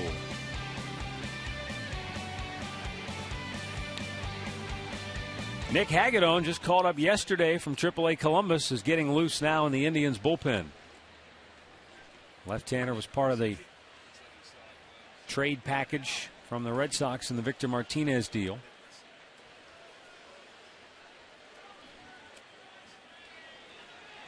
Cabrera shoots it deep left field. Racing over Duncan, can't get it. Coming around third, Salvador Perez will score the go-ahead run, and running through the stop sign is Gordon. Throw to the plate, he is out at the dish. Throw to third, no. Marson held on to it wisely. There were 3 guys near the bag, but had he thrown it, I'm not sure who would have been the one to try and catch it. Well, he ran through the stop sign. His third base coach had him held up. Rodriguez says, hold on, don't go anywhere. Gordon just continued to come. He felt he could score, and then on the relay, looked like Hanahan threw it home and able to get him. There's Duncan playing that ball. He turns, gets it in, hits Hanahan right there. And here comes the throw home, and he gets him because that hand goes in. And it looks like it caught Marson's foot. Yeah, Lou did a great job to block the plate with his sure foot. Did. And Gordon's lucky he didn't break a digit sliding into it. No kidding. So an RBI double, and back come the Royals.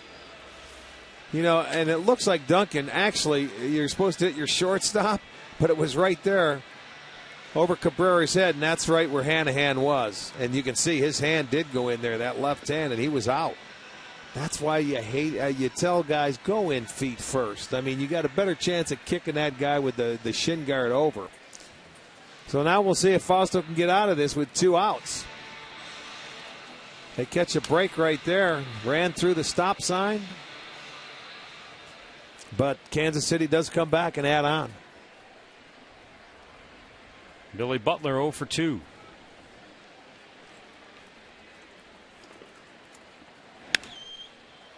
Lifts one in the air. Shallow right. Chu is there. That'll end the inning.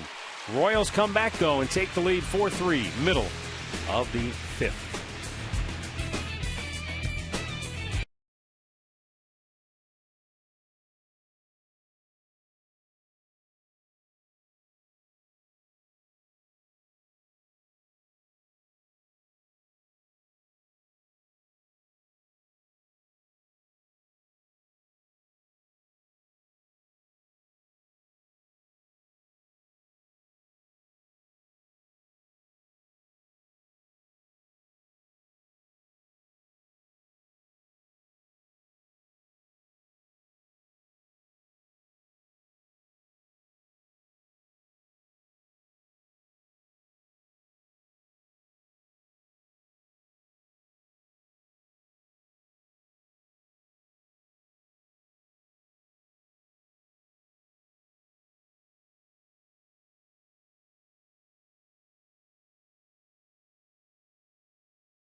Aggressive field. Royals lead by a run.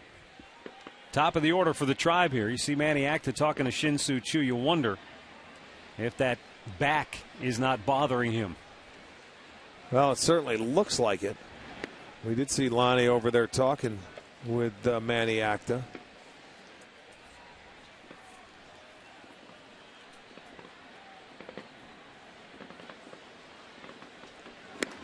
Pitch is down low to Kosuke Fukudome, who has walked and struck out tonight.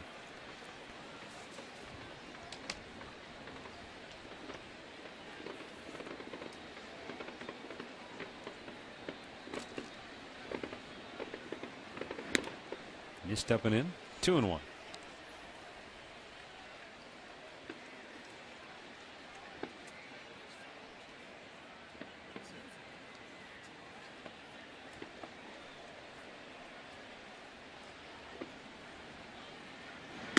Swung on and missed. Pretty good location with the heater there. You know, you tie him up above the belt inside, and you can't get those hands out in front. It's up enough. You see, he's sitting down and away, but that's a very good pitch. Not going to catch up to that. If you do anything with it, you might just foul it off. Beats it into the ground. Giavotella, a second baseman, flips it over for out number 1. Our game recap brought to you by your Northern Ohio Toyota dealers.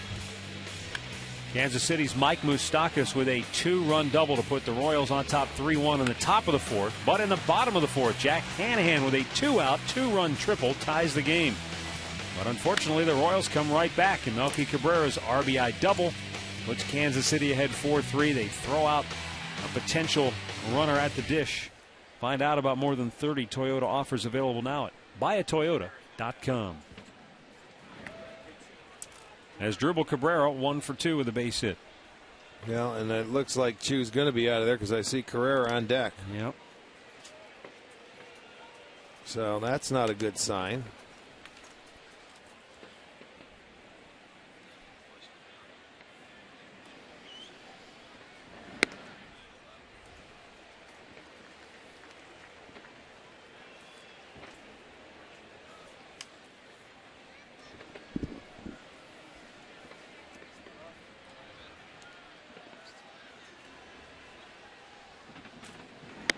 And that misses. 3-0.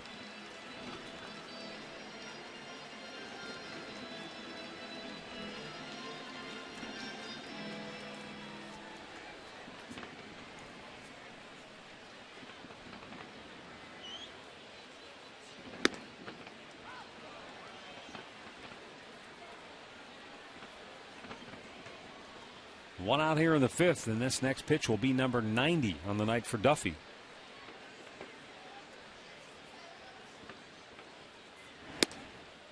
Full count. Well, and we talked about it. He averages 5 1/3 innings a start, and that's about what you're going to get tonight. He's got 1 out in the 4th. He's looking to go 5 here. That's what he did the last time he pitched against the Indians. Went 5 innings, gave up 8 hits. Tonight it's so far 4 1/3. He's given up 5 hits.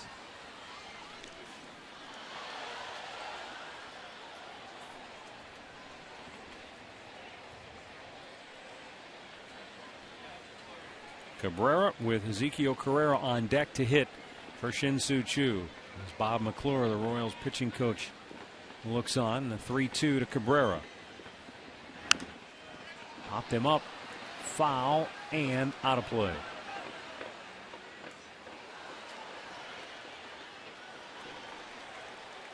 Birthday wishes tonight go out to Rachel Gagliardo in Mansfield, celebrating her 17th birthday. Michaela Spaler is 8 in Paynesville.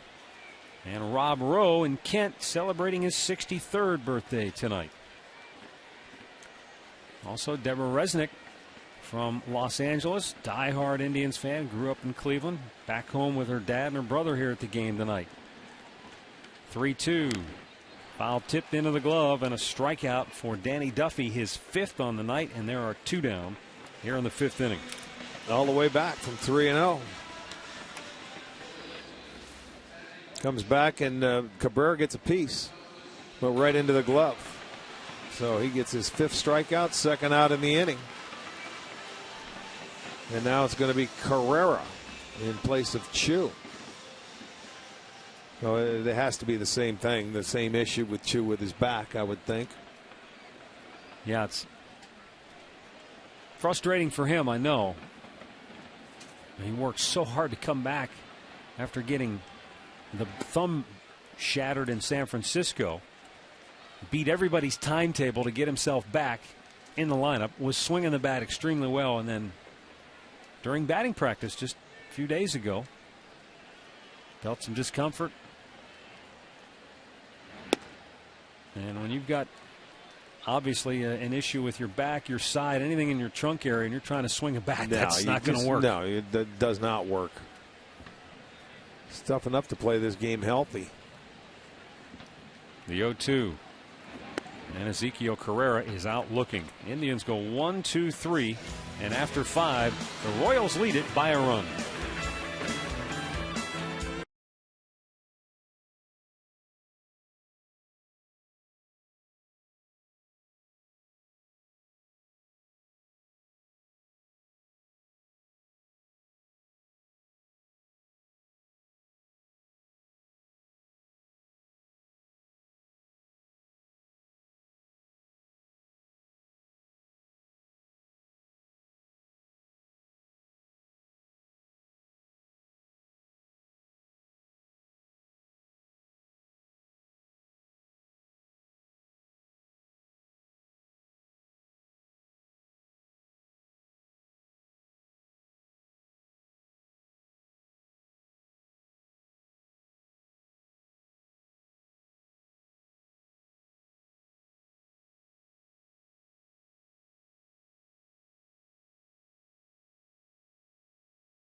A Subway restaurant to pick up your Wahoo Bucks $5 discount coupons for the Subway Extreme Fan Zone. It's the place to be for a chance to win Subway gift cards, Indians fun money, and you'll get great discounts on your next Subway purchase.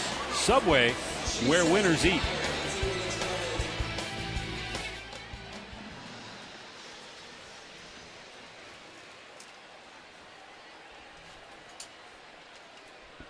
Sixth inning now. Ezekiel Carrera stays in the game. He's in center field. Fukudome goes over to right.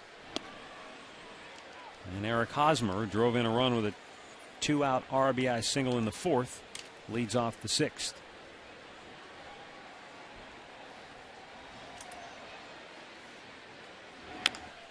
Reached for it, taps it foul. Send along some more birthday wishes. Paul Wilhelm of Cleveland is 96 today. Virginia Greenheisen of Malvern, Ohio is 88. Robert Dietrich of Defiance is 76. Happy birthday.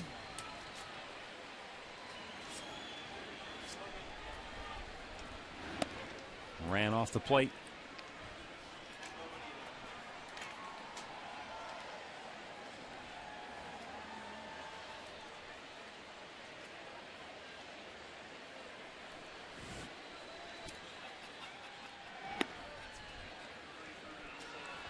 Two balls, two strikes. Frank Herman has joined left-hander Nick Hagedorn in the Indians bullpen. Carmona's only made 65 pitches to this point in the game.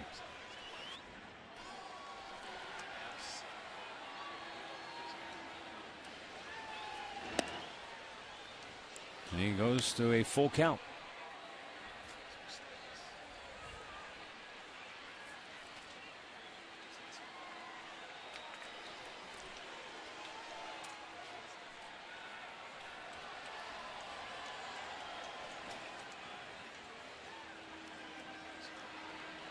The 3-2 is tapped over Carmona's head. Donald is there. One away. Check our AT&T trivia question once again and find out the answer for Hall of Famers with the Royals. Well, George Brett's pretty obvious. Yeah, you know that, isn't? Let me think. Harmon, that's right. He ended his career there. Gaylord, I don't remember pitching in Kansas City. And Orlando Cepeda. Wow. I should have gotten Harmon because that was his last year in '75. That was my first year. I remember him there.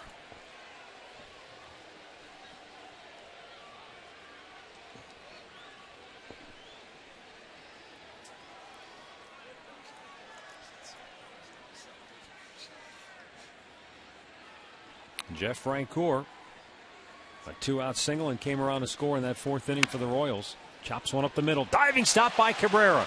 And he lost it on the transfer.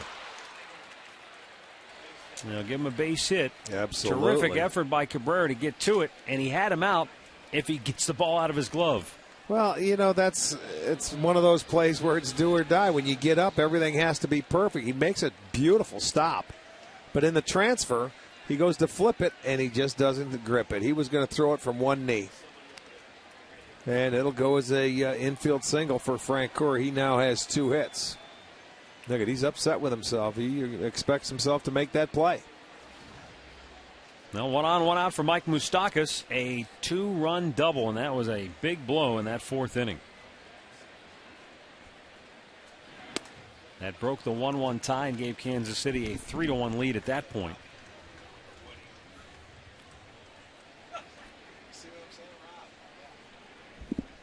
Moustakas with 11 doubles now and 17 runs batted in on the year. Runner goes, pitches inside, throw down. Oh yeah, yeah. Not against Lou. He got him last night. He's going to get him again tonight. He wants to get that 20th stolen base and put him. He does. I mean, he tried to steal third last night. He wants his 20th stolen base, but you're doing it against a tough customer. Watch this throw right on the money. I don't think so. Francoeur almost has the look of, are you kidding me? Yeah. He threw that right on the bag. Yeah, he usually does. Gets down. rid of it in about 1.9 seconds. Carmona's pretty, he's under the average. He's thrown out almost 40%. He was one of the best last year at doing that. He's been hosed a couple of times. He was hosed in Detroit. 2-1 pitch. Evens the count.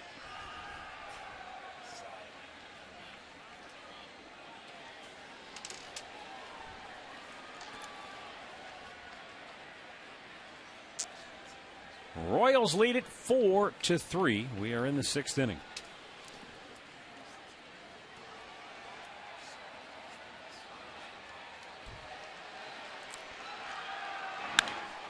Grounded to first. Santana will go himself. Bottom of the 6th coming up, 4-3 KC.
(4-3) Kansas City as we go to the bottom of the 6th inning.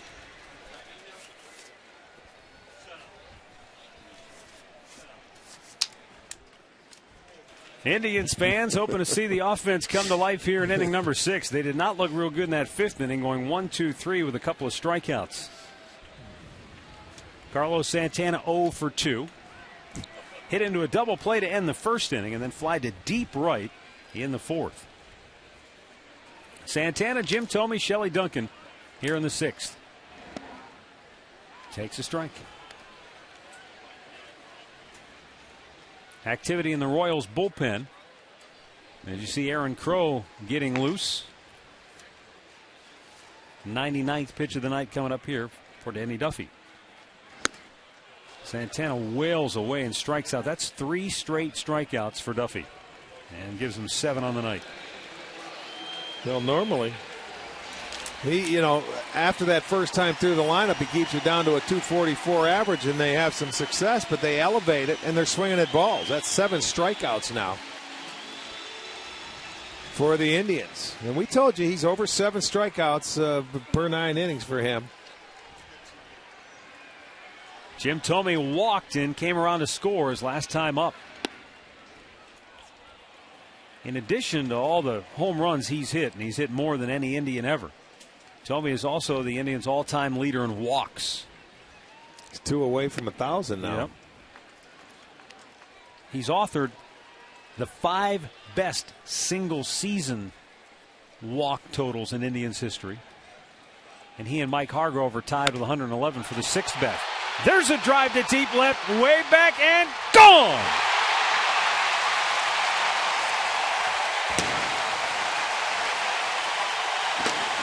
Jim Thome's first home run back as an Indian.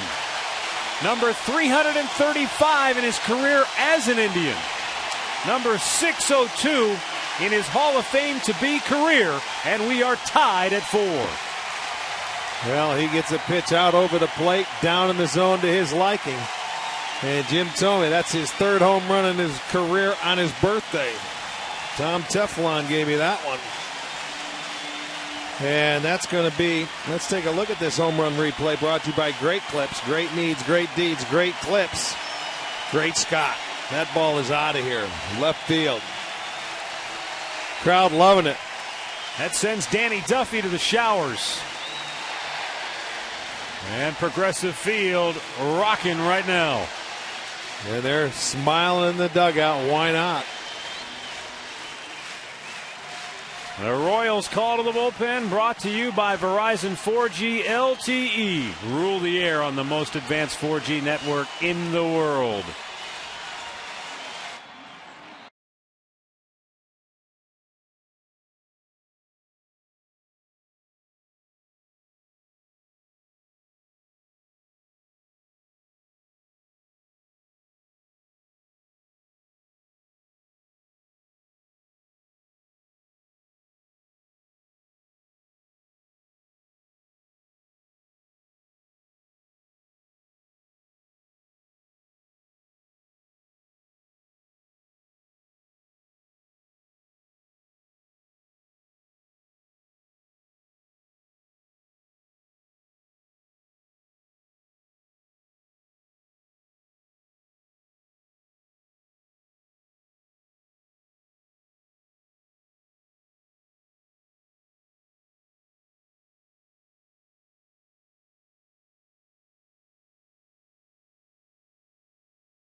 Jim Thome here in the 6th inning with 1 out.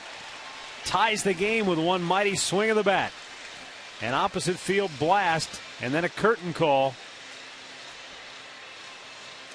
Yes, indeed. That has to be a good feeling right there. Now he can take a big sigh of relief. Smiles all the way around. Ties the ball game up. And now Aaron Crow facing Shelley Duncan, who singled and scored in the 2nd inning. Fouled out to left his last time up. Crow for the 50th time this year. An ERA of 2.41. 56 strikeouts in 56 innings.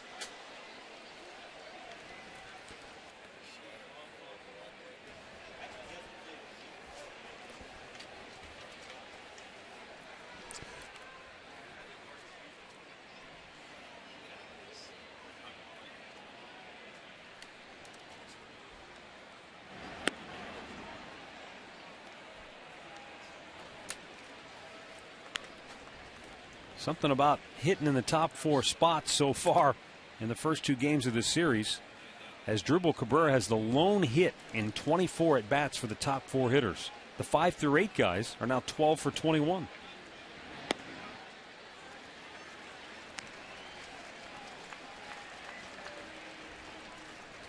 Thome, of course, batted cleanup last night. In the 5-hole tonight, has walked and scored and homered.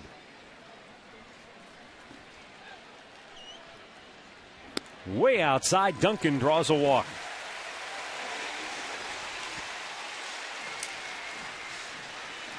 And you know what, Rick? You watch that home run hit by Jim Thome, and if you didn't know anything about the guy, if you just showed up here from another planet and you watched your first game tonight, that's Jim Thome, the raw power to all fields. I mean, you see guys turn on a ball and hit with all their power and might and pull it. But this guy's always had incredible opposite field strength. His 2 home runs to get to 600 in Detroit were both opposite field drives. Yes, they were. Well, you don't catch up to the fastball anymore. He doesn't, like he once did. But he has always had power. The farthest ball hit in this ballpark that he hit was the center field, but more to left center, out past the bleachers out there.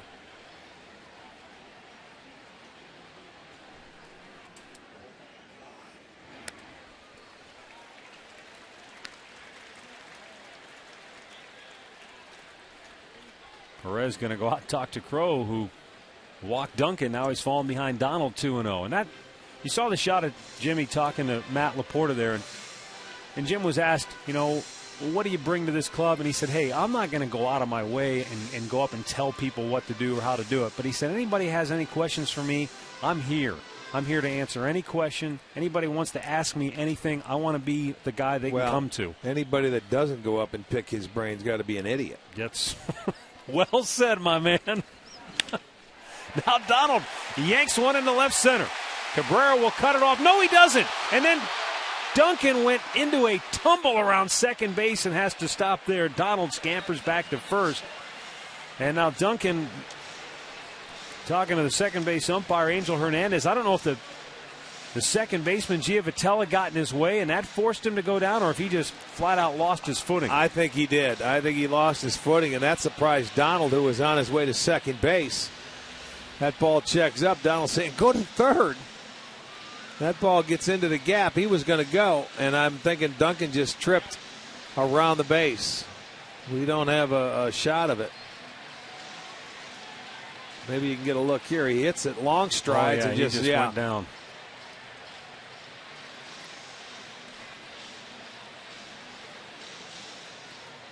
Well, he kept his eyes on the ball, and he knew what was going on, able to get back. Unfortunately, could have had second and third. And he'll take a little ribbing from his boys in the dugout when he gets back. Jack Hanahan has had a big night already. A 2-out RBI single in the second. A 2-out, 2-run triple in the fourth inning. 4 for 4 with runners in scoring position and 2 out in this series already. He's driven in 4 runs for the Tribe in the 2 games. And looking to inflict some serious damage here in the 6th now.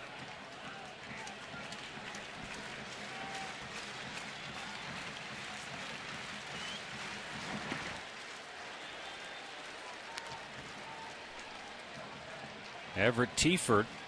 He's the other lefty they now have in that bullpen. For a long time, it was only Tim Collins.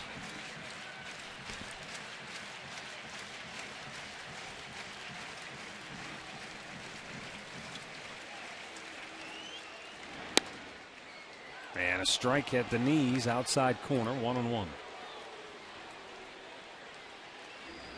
For a guy who's had a tough time throwing a lot of strikes, that's a generous call. It is a generous call, and certainly not one you're going to swing at when you don't have a strike on you.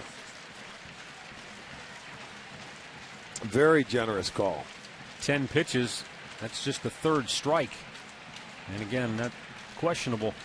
The 1-1. Missed. And it's 2 balls and a strike for Jack Hanahan. Bob McClure already went out to the mound when they made the pitching change after the home run. He walked a guy, gave up a base hit. And in trouble here behind the hitter. Hanahan trying to break the tie. You know, the frustrating... Slicing.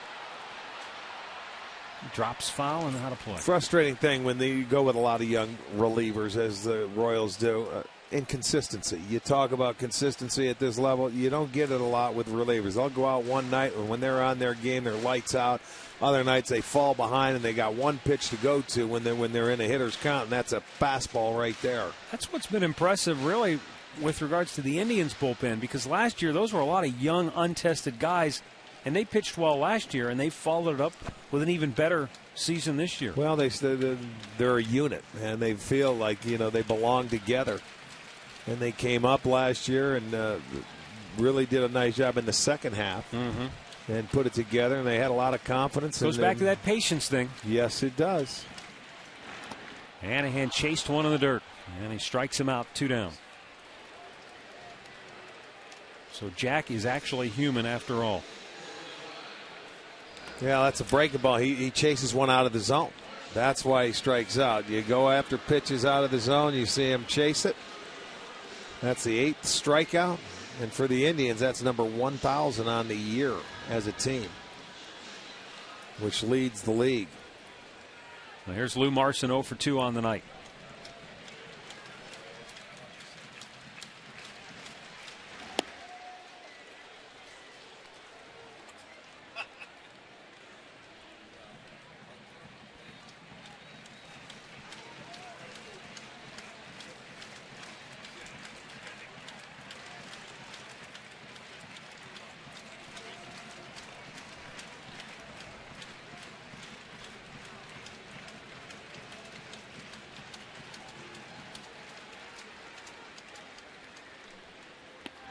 Tried to hold up, but he couldn't do it.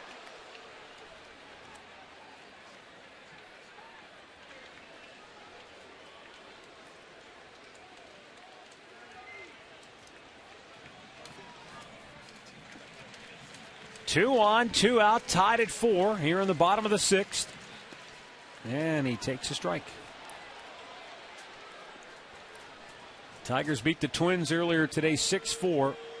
Minnesota had a 4-0 lead. I'm sorry. Detroit had a 4-0 lead. Verlander, and right. Justin Verlander gave it up, but Detroit was able to squeak by to get the win. There's that Perez going back there, moving that big body over and doing a nice job smothering that slider in the dirt. This kid's been very good defensively. There's a former catcher right there, Ned Yost. So, I mean, he appreciates good defense, and you can see him just move that big body and let that breaking ball bounce back into it and smother it and not allow the base runners to move up. 2 on, 2 out, 2-2 pitch. Out of play.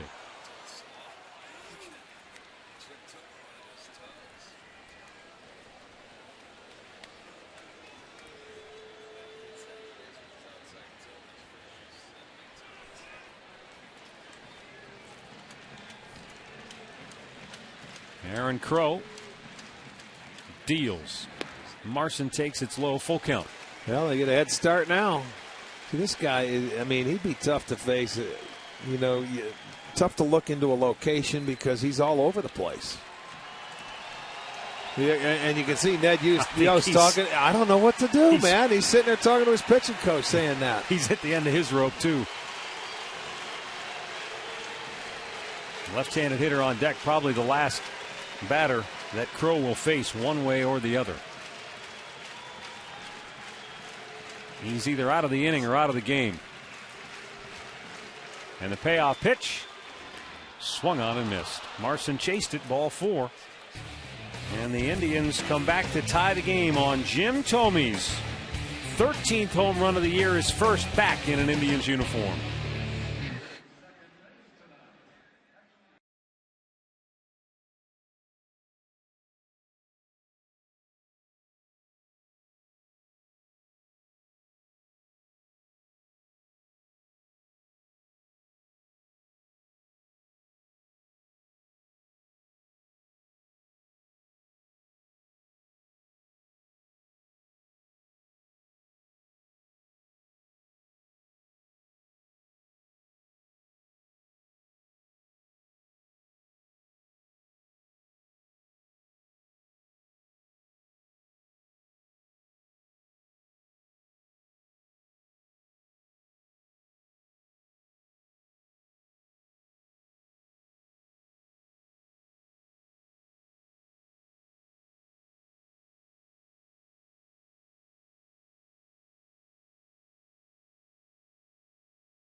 Time Warner Cable cable bleachers right in the area where Jim Thome hit his 603rd home run. The game all tied up at 4 now, and you can sit out here too for just $10. Maybe catch Thome's next home run.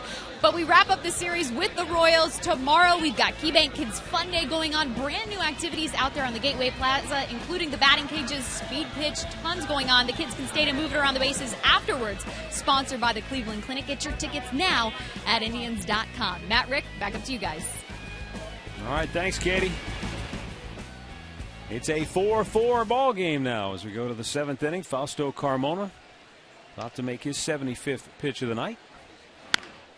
And it's chopped foul by Johnny Giavotella, who is 0 for 2.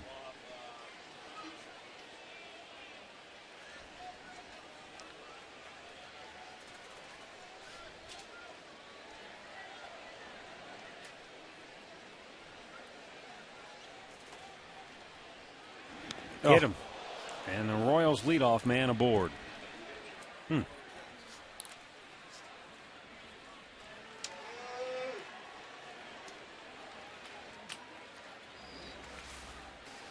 Well, this is not the way you want to start it. That one gets away and it drills him. Look at Marson trying to jump out of the way. A lot of times that deflects off a guy and it gets him right on the back of the arm.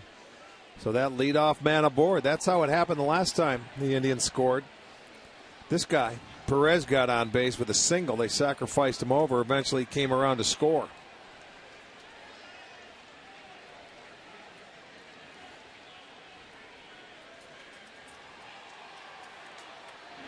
There Chopped you go. to third, foul. That's what he needs, a little ground ball double play.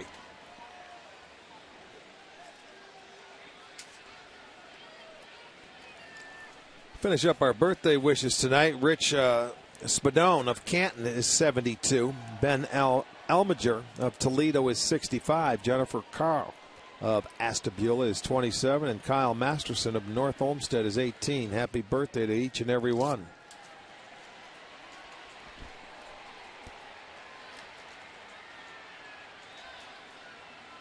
4-4 game, 7th inning. Royals have their leadoff man at first.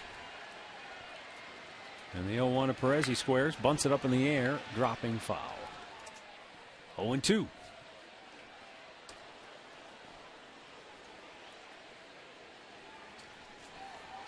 Al had that update earlier from Boston. The Red Sox and A's, they were playing. I believe they were in the 5th inning, but they're now in a rain delay. That may last a few, about 12 hours.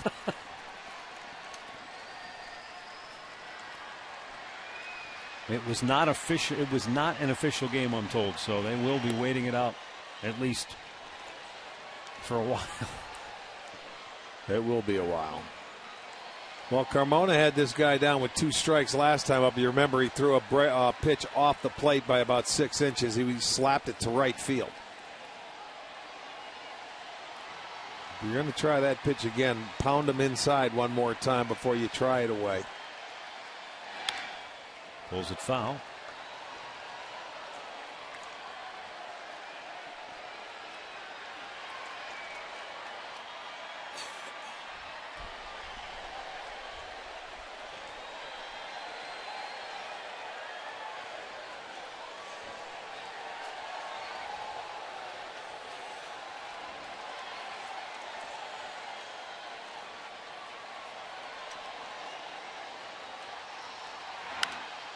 He golfs that the other way, but it slices foul out of play. And that's exactly what he's trying to do, is to shoot it to right field.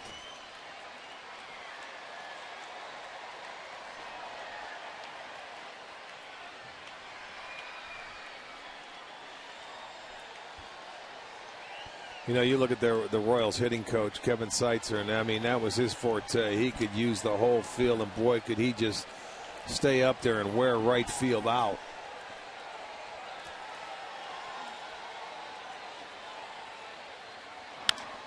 Grounded foul again. You like to use the phrase pepper. You know, just play pepper with the ball. That guy was great contact, put the ball in play, take it the other way. You know, if the pitcher slows it down, he'll speed your bat up. But, I mean, his approach was always up the middle the other way. Stay on the baseball. And that's one of the typical Kansas City. He grew up in the Kansas City organization. That's how all those guys used to hit over there in the 70s with Charlie Lau. Sykes are part of that magical 1997 Indians team.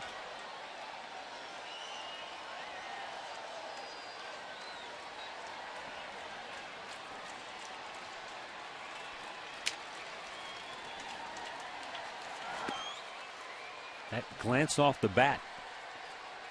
And so it remains 1-2.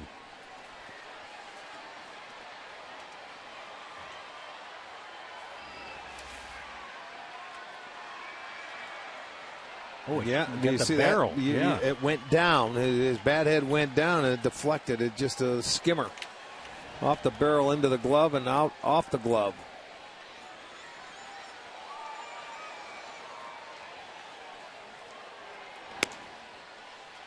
Two balls and two strikes.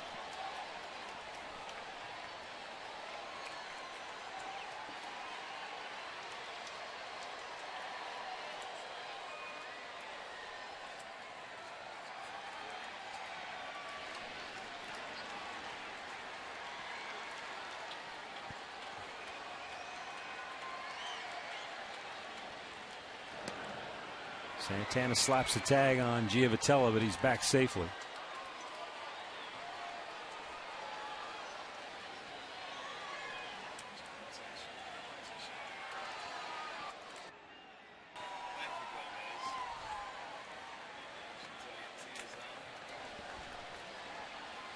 The set and the 2-2. Yeah, that's foul. He's wearing out both sides here. You know, talk about he's trying to shoot it the other way, but when they speed him up inside, man, he's hitting it hard down the left side.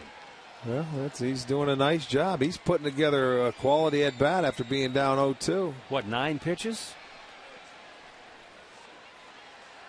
He has 7 foul balls out of his 9 pitches in this at bat.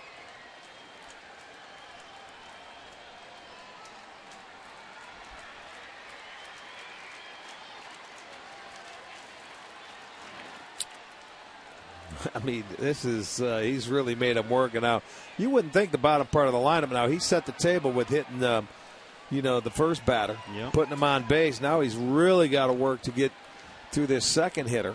And I would assume they're going to start the runner here with a ground ball. Fausto second in the league in getting ground balls. Ned Yost, I would think he's going to be off and running. So you may have a chance if you can get a swing and miss to get a strike him out, throw him out, double play. If he swings and misses. He hasn't yet in this at bat. Runner goes. He grounds it to third. Hanahan's only play will be at first. There you go. They stay out of the double play. And the go-ahead run into scoring position. Good at bat for Perez. It really was. Our Miller Taste Greatness moment on this date in 2007. Casey Blake going to turn a triple play, or at least start it anyway. 5-4-3 around the horn. It helped a little bit that it was Mike Redmond hitting. Yes, it did. Well, the red dog. How about that triple play? You don't see that too often. That was around the horn. 5-4-3. We had the triple play here earlier this year. Yeah, 3-4-6. Santana started it by making a great diving play in the foul ground on the bunt attempt. Was it Alexi Ramirez who tried to bunt that? I think it was, yes. Good call. Alcides Escobar with that go-ahead run in scoring position now.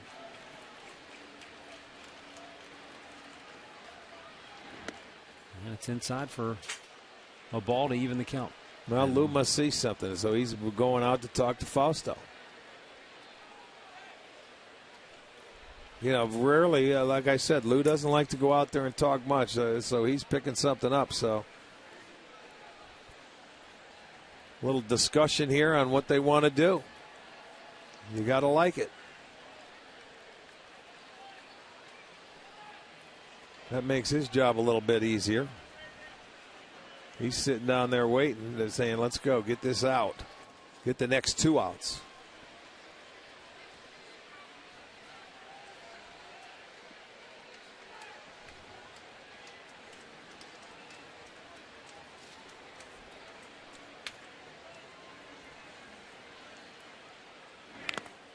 Foul back, 1-2 the count. What Fausto doesn't need is another 10-pitch at bat here. Well, not at the bottom part of the lineup. You hate to see those, that many pitches. You'd like to get those guys out because your tough hitters, you can understand. They're going to foul off some pitches. They're going to make you really work hard to get them out. But the guys that, people can consider automatic outs, and they're not. But you don't want to see those guys do any damage. Santana drops it, tries to recover, and can't do it. Boy, Carmona needed that. He needed that out right there, and now he's got trouble. First and third and only one out. He's gonna be done. Is what happens, because now you got to go to Tony Sipp. There's a nice hop. There's nothing wrong with the hop. He just closed the glove on it too early, doesn't catch it. It'll go down as an error on Santana. And that's going to do it for Carmona. Fausto exits in a tie game, but the Royals have 2 on with 1 out when we come back.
Four in the 7th. Kansas City threatening with 2 on and only 1 out. Tony Perez coming on. He'll be facing Alex Gordon at top of this Royals lineup now. Yeah, they're getting to the tough part of this lineup. Tony Sipp coming on for the 59th time. 6-2 record, 2.56 ERA. Opposition hitting just 184 off Tony. So he's going to go out and try and keep it right here for Fausto Carmona. They've gift wrapped the inning for him. He hit the leadoff hitter, Giavotella. And then all of a sudden Escobar, the guys you want to get out, they make an error, and he's done for the night. So first and third, just 1 out. And Alex Gordon having a good night. He has singled, doubled, walked, and scored a run.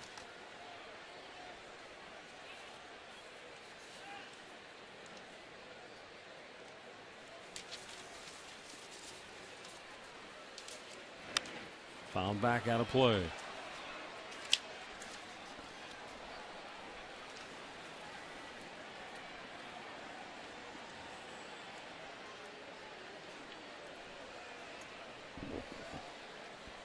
This Indians bullpen has been so very good. Second in the league as far as ERA goes. Getting out of tight spots. Well, they're in one right now.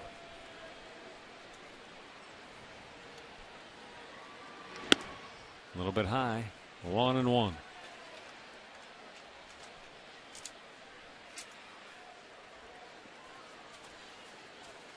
Joe Smith getting hot in the Indians bullpen.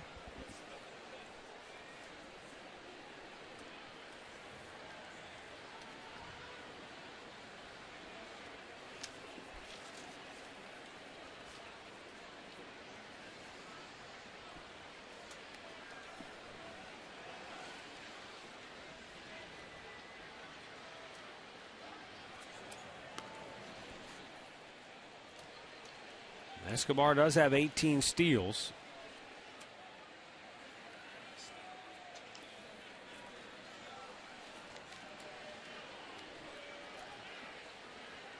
But unless he can steal it uncontested, you don't figure that he'll try it unless they would attempt a double steal.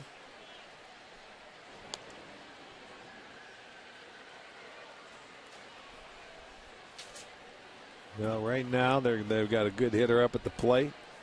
They're going to let him take his hack and try and get him in from third. Look for a ball he can elevate and hit a fly ball. Kansas City Royals do a good job. They've hit 47 sac flies on the year, which is second best in this league. That's a mashed deep right. That's not just a sac fly. That is a big fly. A 3-run homer by Alex Gordon. And the Royals have a 7-4 lead. Second time tonight that they put up a 3-run inning. And this one came on one swing of the bat after Fausto set the table.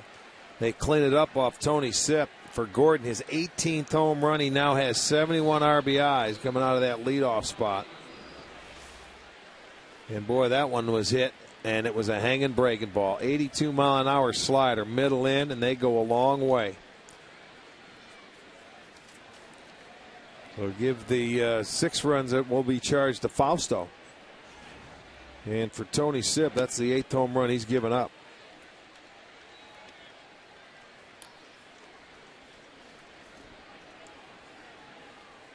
Melky Cabrera, an RBI triple tonight, 1 for 3. Took a little steam out of this crowd, didn't it? Think? Yeah. Swung on and missed. 0-2 the count. Well, the error certainly didn't help, because that gives you 2 outs in the inning and a chance to feel like you can get out of it. And you wouldn't have had to necessarily even pitch to Alex Gordon. Because Carmona would have still been in the game. Could have been a whole. That's the problem, though, with the Indians as they've stumbled here lately. Every defensive mistake they've made seems to have just cost them dearly. Well, yeah, we've mentioned it all year long. You have to play perfect baseball. You can't give any team extra outs, and you don't start the lead up. Well, Fausto's fault. They score, they tie the game up on a home run, and he hits the first guy, which is in the bottom part of the lineup, your 7th hitter.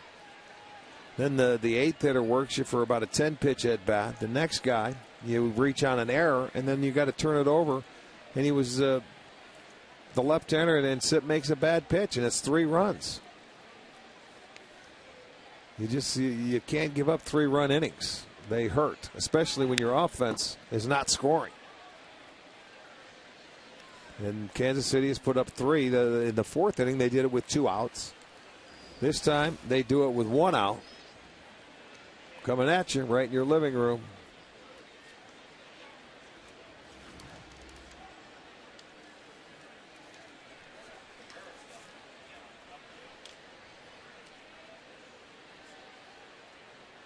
And the 1-2. Down in the dirt.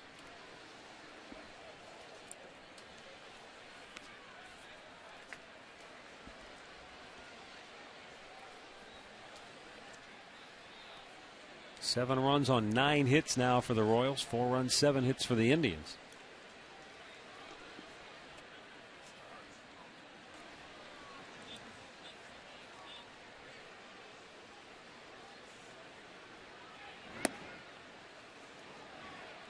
And it's 3-2.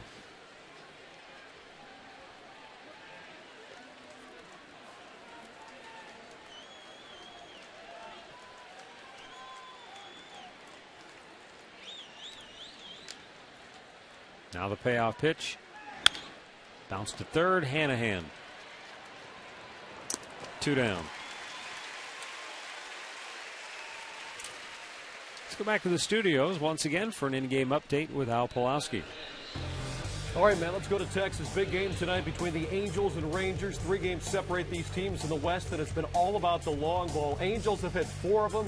They've all been solos, though. They're 5-2 over Texas. Vernon Wells here with his 18th of the year. 5th inning in Arlington. Back to you, man.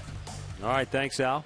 They switched their rotation to match up against the Texas Rangers. pushed Weaver up on 3 days rest, and Santana will go tomorrow on 3 days rest. Or it's Santana and then Weaver.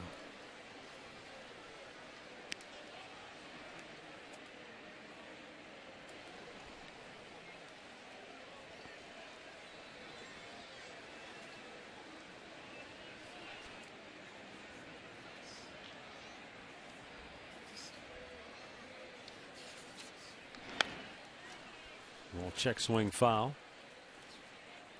Jack Hanahan, by the way, tonight at third base has 7 assists now in the ball game. Started an inning-ending double play in the first. Made a couple of fine defensive plays along the way tonight. He also has a putout when he snared the line drive that was hit by Eric Hosmer. The 1-1 from Sip. Butler blasts it to deep center. Carrera back, makes the grab to end the inning. Time now for the Cleveland Clinic 7th inning stretch. Indians fans, time to get up and let's move it.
Furniture, home of Sealy's Posturepedic mattress, made in Northeast Ohio.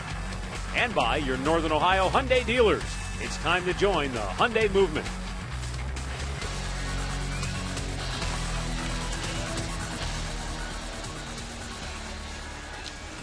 Hey, like Panini's franchise group on Facebook for your chance to win giveaways and prizes.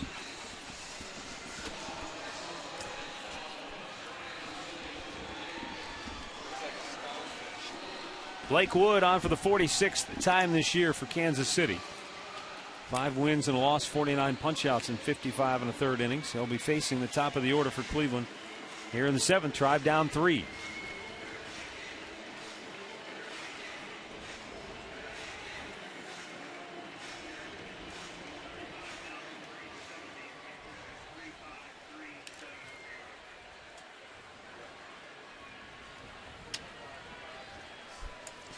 All right, you got 3 innings to go. You got to start the comeback trail now. Down 3. See if they can respond. They did it after the Royals scored 3 in the 4th. Able to come back and put 2 on the board.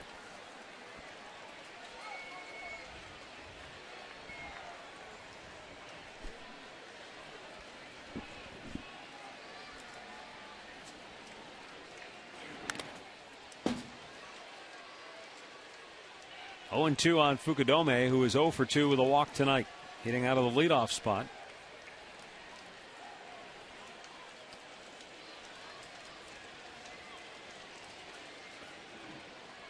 No update or word on Shin-Soo Choo, who left the game after 2 at-bats tonight. But it did appear that the lower back, side, whatever, that was bothering him before definitely flared up again here this evening.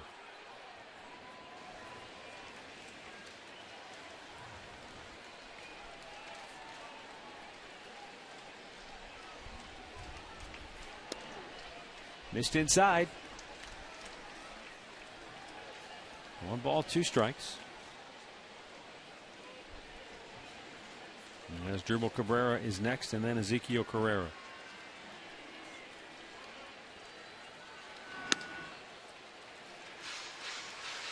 Fukudome works the count back to even at 2-2.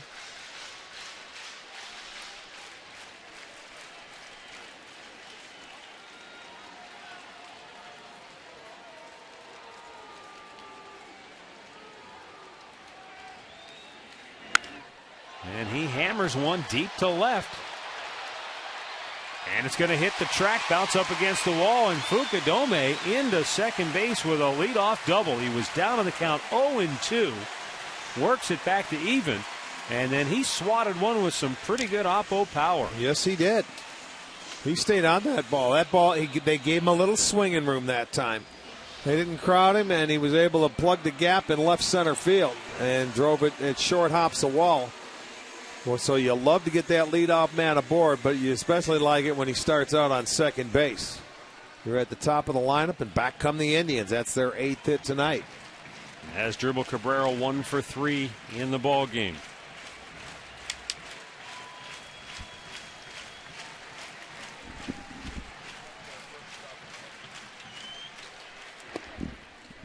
And he takes a strike.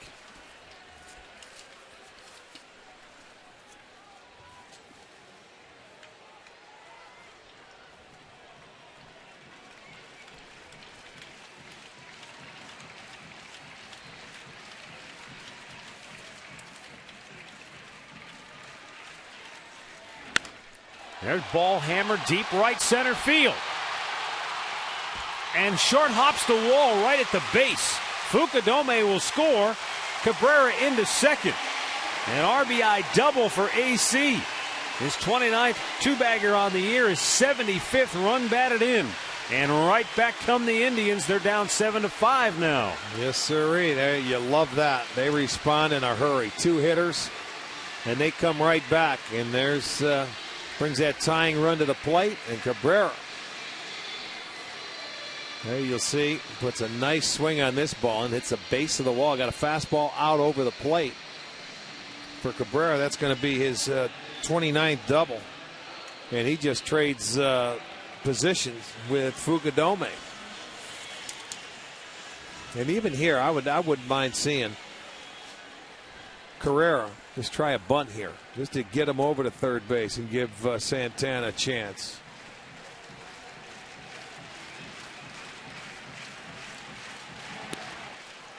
Big swing and a miss.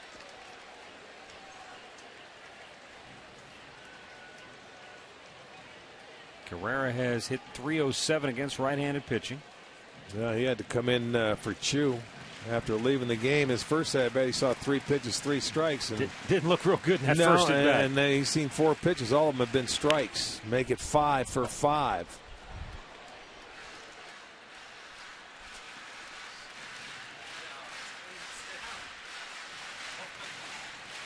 Double barrel action in that Royals bullpen.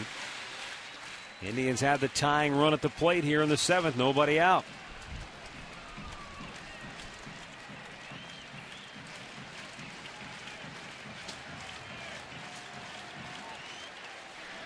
Up high.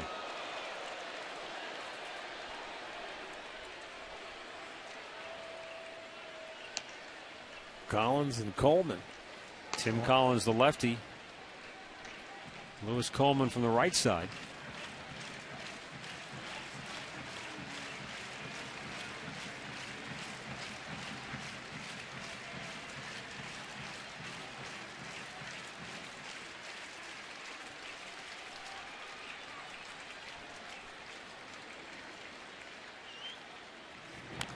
And again, Carrera swinging away, fouls it off. Carlos Santana waits on deck, and then Jim Thome to follow.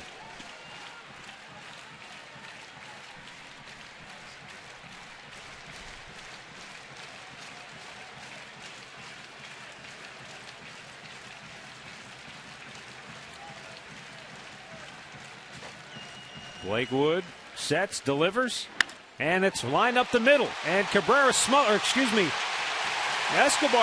it, but he couldn't come up with it cleanly. And everybody's safe. Cabrera to third. Carrera is safe at first on the infield hit. Well, up there, putting the ball in play, trying to make contact. He did that and hit it up the middle. By the time Escobar gets it, that pitch was elevated a little bit. He slaps it up the middle, and you see he never really got leather on it. I think that ball went off his arm. So now the Indians in real business with 3 straight hits to lead off the 7th. They have runners at first and third. Santana coming up, Bob McClure walking out. And this may be Wood's last hitter. Carlos Santana and then Jim Thome here in the 7th inning. It's been a wild game. It has been a seesaw battle. Yeah. Nobody has been able to maintain momentum. Well, they've answered each other is what's happened. Indians took an early lead. Kansas City responded 2 innings later and scored 3. The Tribe comes back. They tied it. The Royals came back and took the lead. The Indians come back. They tie it. The Royals take the lead. The Indians are coming back to try and tie it, if not score again. Indians have actually out-hit the Royals now 10-9. And they've got the go-ahead run at the plate. And Carlos Santana 0 for 3 on the night. Fly to deep right in the 4th inning. He's also bounced into a double play and struck out his last time up. Takes low, ball 1. All 3 of his first at-bats tonight, though, came from the right side of the plate. Yeah, just stay patient here for Carlos. It's something you can drive and hit in the air.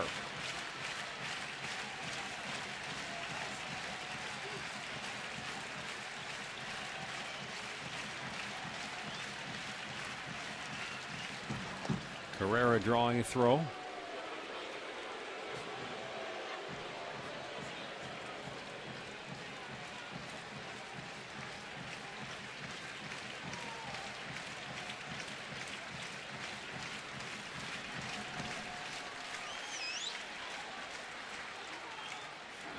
Low, 2 balls, no strikes.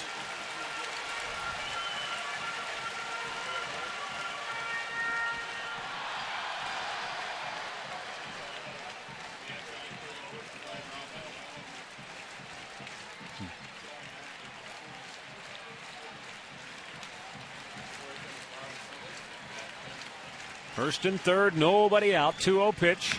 And he had a vicious hack at a 96-mile-an-hour fastball. Yeah, he did. That a way to get after it.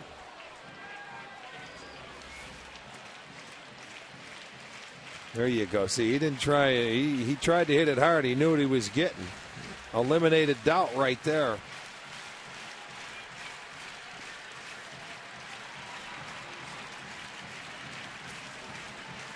And the 2-1.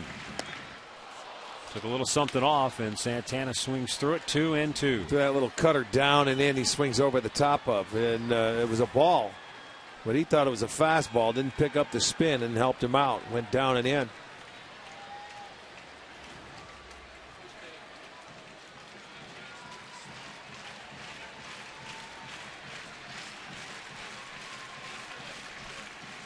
Another throw over, and boy, Hosmer did a nice job there to save a run in a potential disaster.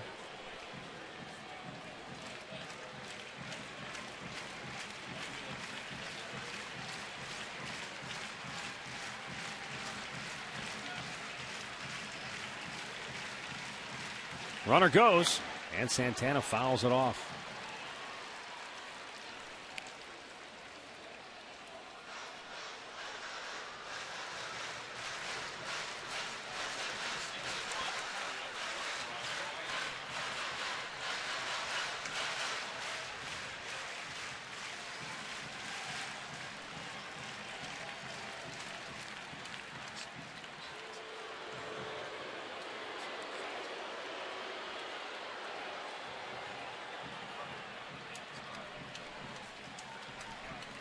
Blake Wood has thrown 18 pitches already here in the inning. 13 of them have been strikes. Runner goes. Santana rips it foul, and that was blistered. And the count stays 2-2.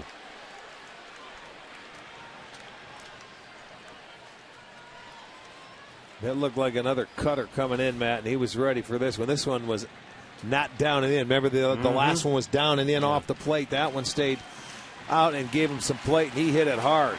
So when you throw that cutter, if it doesn't locate where you want it, those things can get hit awfully hard.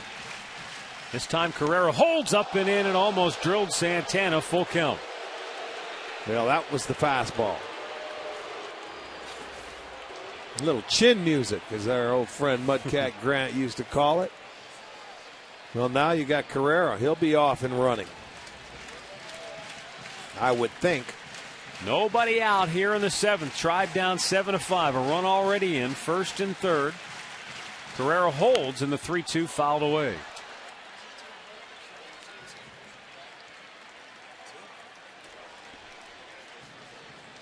He stayed put. I'm shocked.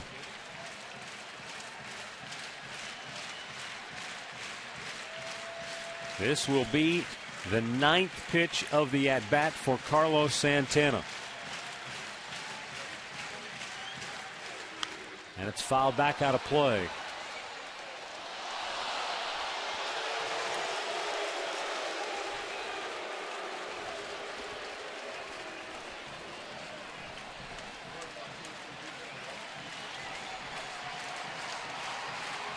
But what that tells me, if Manny's not sending them, is he doesn't have confidence that Santana's going to, put this ball in play.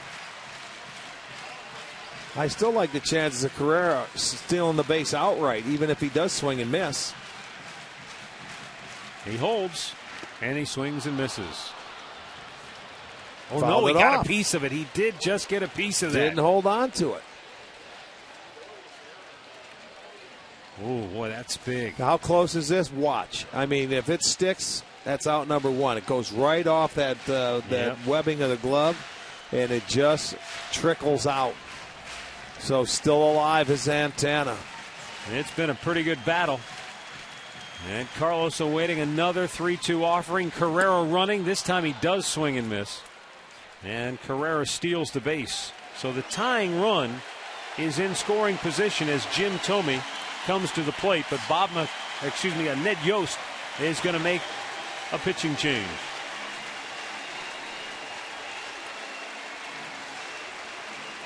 Tenth strikeout of the night for Royals pitching. And it's going to be left-hander Tim Collins coming on to face Jim Thome when we return.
Where the Indians are down 7-5, they've got the tying run at second base with one out. Jim Thome coming to the plate. Left-hander Tim Collins coming on for Kansas City.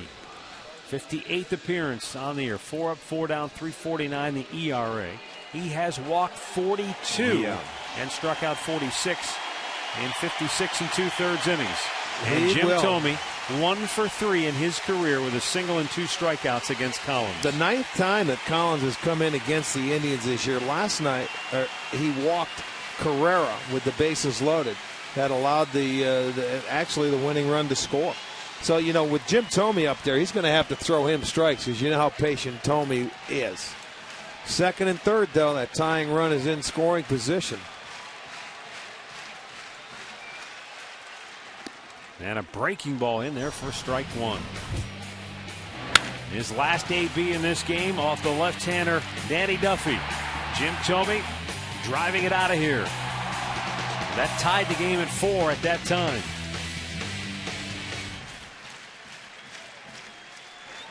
Swung on and missed. It's 0-2.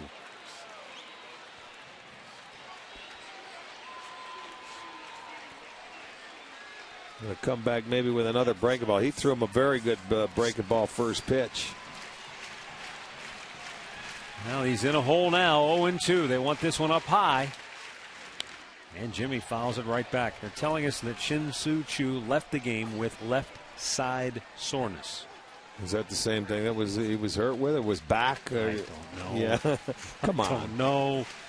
Dr. Underwood, you know. He's still banged up. Here's the set now in the 0-2. Missed with that one.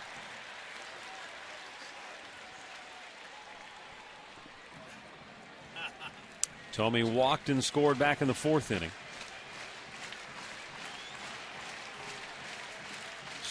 Struck out his first time up. But blasted one out of here in the 6th. And the 1-2. Swung on and missed. Lost the bat into the crowd. Well, it made it to the first row, and that guy, it hit right before him. So he was able to short hop it. He's got a bat, but Kansas City gets the second out. And I'll tell you what, it's another good breaking ball. He started him off with one. He puts him away with one. Look at the sequence. That's a good breaking ball. Good fastball on the inside part of the plate. They wanted a high fastball. He didn't elevate it. It's a high changeup. And then comes right back with a very good breaking ball. And you know what? He did his job. He got the strikeout. Out goes Ned Yost. He's going back to his bullpen. Now they got a chance to get out of it.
"7-5, Royals lead it.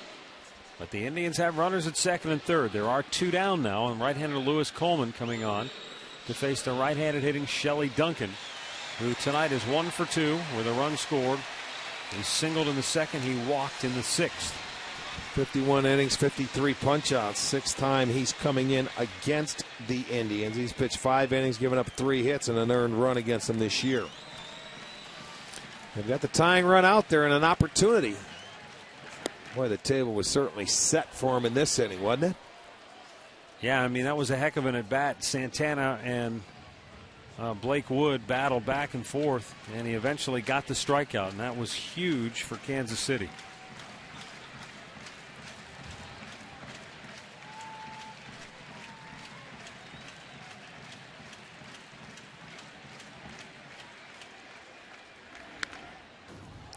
Oh, 0-2 the count.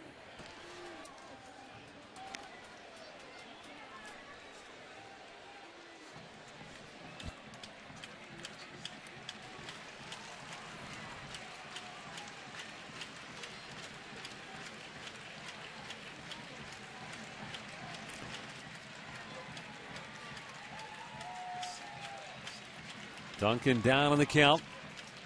Coleman taking a long time to get on the page. Same page as Perez. He's ready. Well, split the bat at Sure the end. did. And off that cupped end, you see the top part of that bat just chipped off. You know, he's got to get a new piece, but hey, he stayed alive, got a piece of it. Got a piece of it. Right off the end. And look at that, a good chunk of it, about a third of the barrel comes off.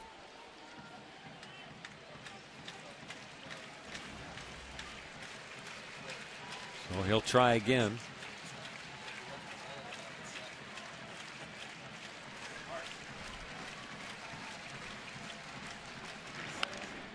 And again, he had Shelley just trying to reach out and spoil it. Well, after they had this inning set up between Santana, Tomey, and now Duncan, out of the 20 pitches they've seen, the Kansas City relievers, 16 strikes. So they pounded the strike zone, or whatever McClure and Ned Yost told them. They've gone in there and they've thrown strikes, and they've got the 2 strikeouts and looking for a third. He's 0-2, and Duncan's fouled off 2 more pitches. Bounced it in Oh, there. boy. Good Almost block gave him a again run. by Perez. Yes. Done a nice job so far in the 2 games we've seen him. Saves the run. This one, it was way out in front of the plate. And look at him. Just smother it.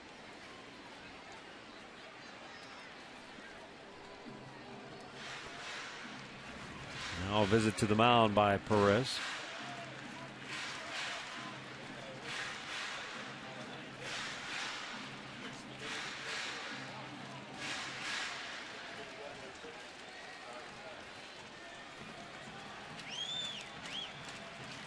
And Coleman ready with a 1-2. Duncan continues to fight away. He's looking away for everything. You can see the way he's going at the ball. He got himself a hanging breaking ball right here, but he's looking out over the plate to go reach out and get it. That's a good pitch to hit right there if you stay back. But when you're down 0-2, he's protecting, and he's just trying to put the ball in play here. 2 balls, 2 strikes. But everything has certainly been away.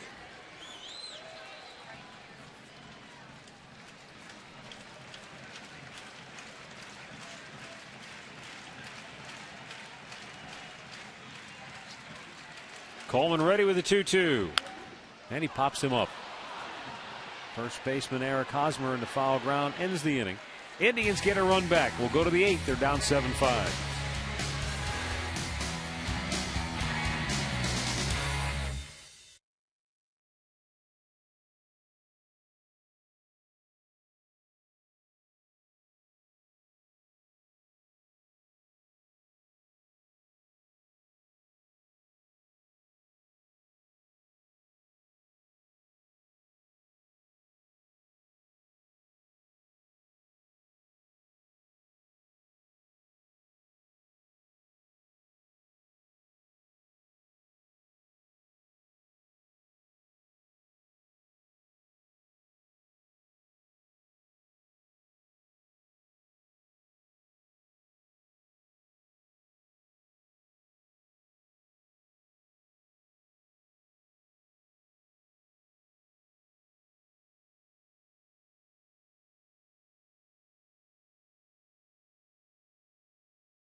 Cleveland Indians and may not be reproduced or retransmitted in any form. And the accounts and descriptions of this game may not be disseminated without the express written consent of the Cleveland Indians.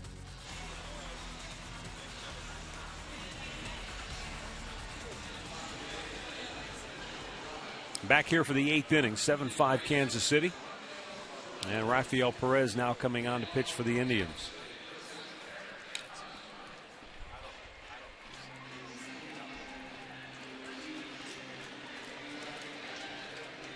He'll be facing Eric Hosmer, Jeff Francoeur, and Mike Moustakas for Kansas City. Tony Sipp worked 2/3 of an inning and gave up that 3-run homer to Alex Gordon.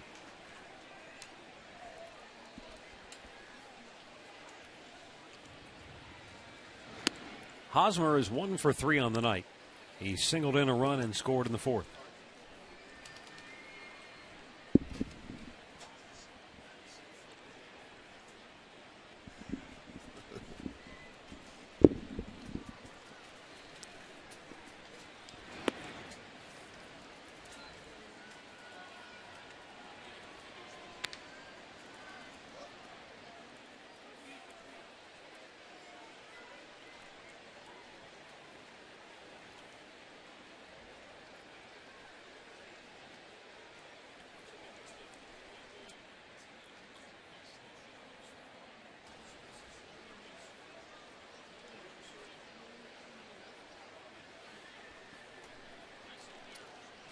Perez ready with the 2-0. And that's high. 3 balls, no strikes.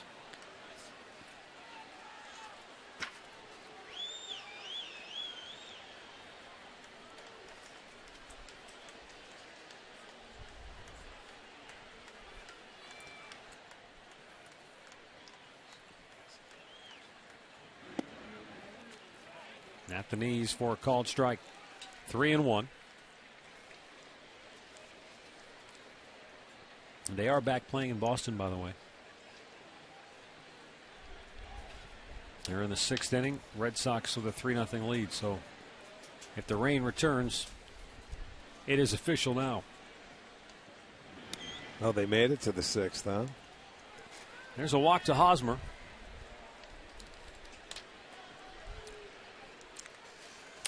Well, we were talking about it earlier. The Cleveland Indians fantasy camp will take place out in Goodyear, Arizona. That'll take place January 14th through the 21st. It's an all-inclusive week where you go down and play a bunch of baseball. You have a great time. You stay at first-class hotel accommodations with a lot of former Indians. We had 2 in the booth the last 2 nights. Scott Bales and Greg Swindell. So call 216-420-HITS or visit Indians.com, and all the proceeds benefit Cleveland Indians charities. Jeff Francoeur takes a strike. 2 for 3 on the night with a single in the 4th inning and a run scored, and he singled in the 6th and was thrown out trying to steal.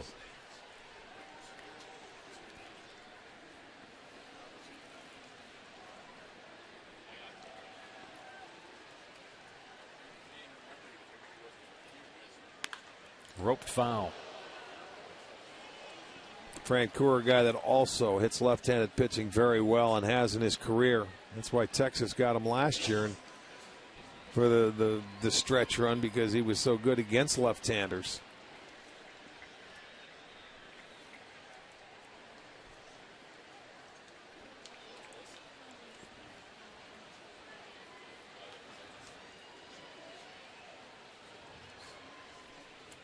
There's the 0-2.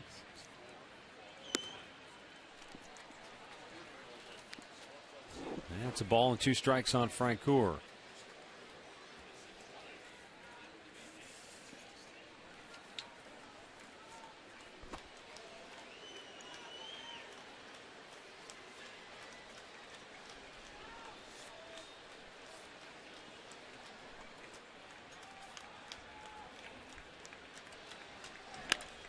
Chopped towards second. Donald waits back on it. Flips to Cabrera for 1. The relay throw is in time. A double play, nicely turned by Asdrubal Cabrera in the pivot there. Donald had to wait back on the hop, but he got a good feed to Cabrera, and man, he rifled it to first to turn 2. Well, that's just what they needed. He had to wait back on this ball, and I don't think that Francoeur got a good jump out of that box, but they turn it nicely. Strong throw by Cabrera. Double play. Second one turned tonight. And with 2 down, Mike Moustakas steps in. 1 for 3 and a big 2-out, 2-run double in the 4th.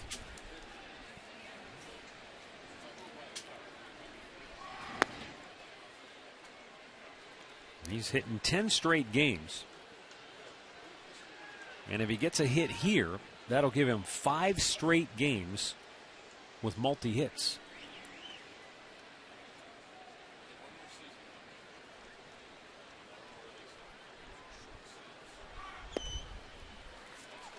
1-1 to count.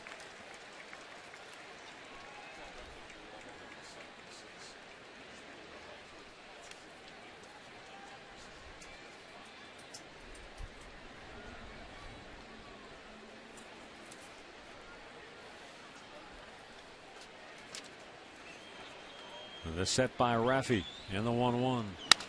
Broke his bat. Ball goes foul. Barrel ends up in the coach's box. Barrel started to follow the ball. Usually, isn't it amazing how often they go in opposite directions? Rarely do you see them both go in the same direction This like one was following it. You're right. There it goes. He doesn't know where it's at. He's got a little toothpick in there.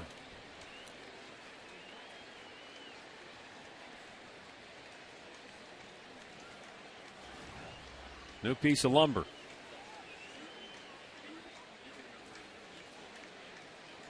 And a 1-2. Wow. Solid line drive to center. That bat worked. He got rid of the bad one. So a 2-out base hit. He has 2 hits again tonight for the 5th straight game, you say. Yeah. This one was solid. Little breaking ball. Right back up the middle. Hit number 10 now for the Royals. 5 straight and 6 of his last 7. He's had multi-hit games, so he has been on quite a tear. And we've got a timeout for another pitching change. 7-5 Kansas City here in the 8th.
Hats, t-shirts, bobbleheads, the I Love You Cleveland talking chip clip, and much more. Shop now at stostuff.com.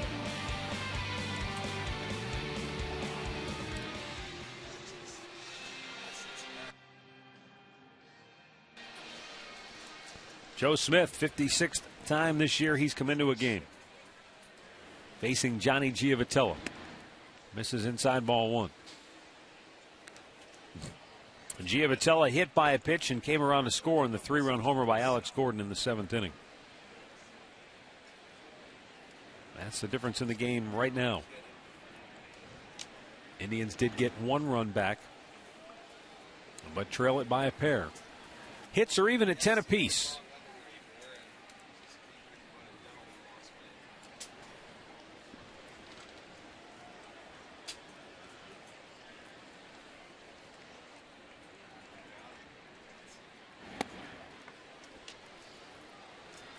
And it's 3-0.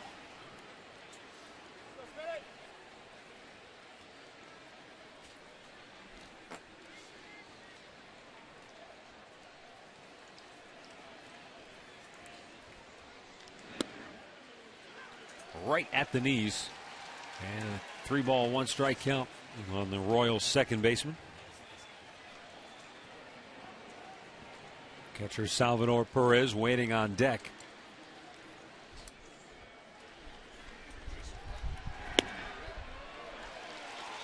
Full count.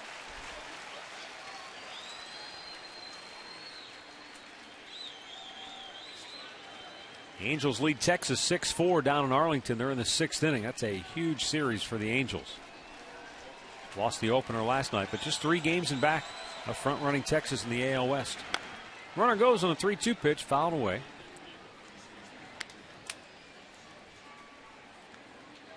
Last time we saw Texas, it looked like the Rangers were pretty much going to run away with that division. Yeah. But they have come crashing back. I still think overall they'll win it in the West. Again, the runner goes. 3-2 pitch. Out looking. We'll go to the bottom of the 8th. 7-5. Kansas City on top.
Bottom of the 8th inning. Bottom third of the Indians' order due up. Defensively for Kansas City. They made a change at second base. Johnny Giavotella coming out of the ball game, much as they did in last night's game. As Chris gets the call. Jason Donald leading off for the Tribe. He has 2 hits and a run scored on the night.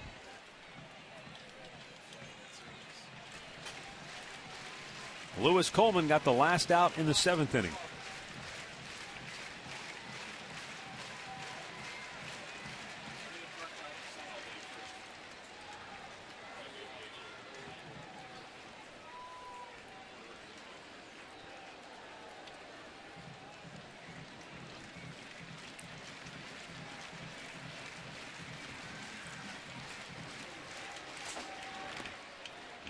Breaking ball got away.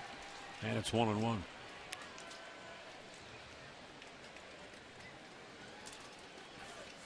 The Indians and Royals will wrap up this 3-game series tomorrow with a 1 o'clock affair. Justin Masterson for the Indians, left-hander Bruce Chen for Kansas City. We'll have it for you tomorrow on Channel 3.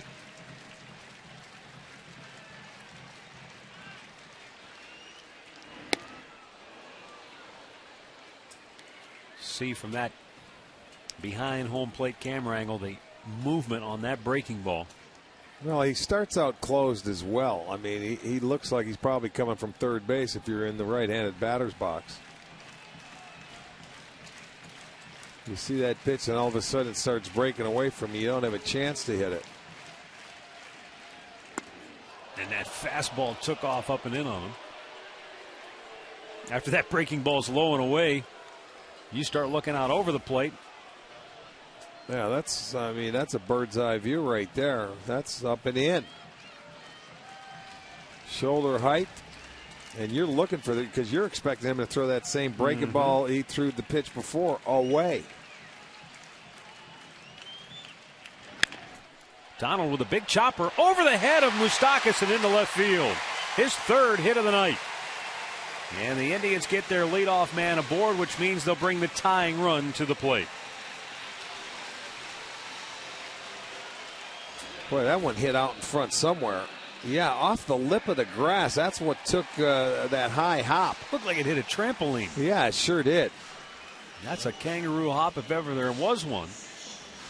And now Jack Hanahan, who did strike out his last time up, but he has been swinging a very hot bat of late. And a 2-out RBI single in the second, 2-out 2-run triple in the fourth.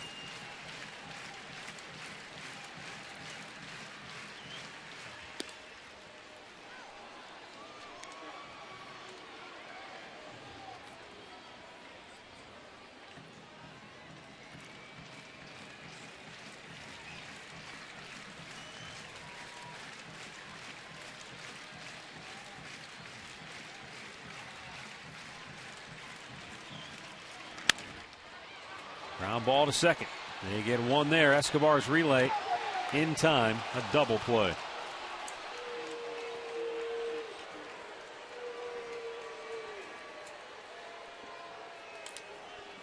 Well, the Indians will try to regroup after that double play. Let's take a look at our in-game box score brought to you by your Northern Ohio Hyundai dealers, introducing the Hyundai Assurance Trade-In Value Guarantee.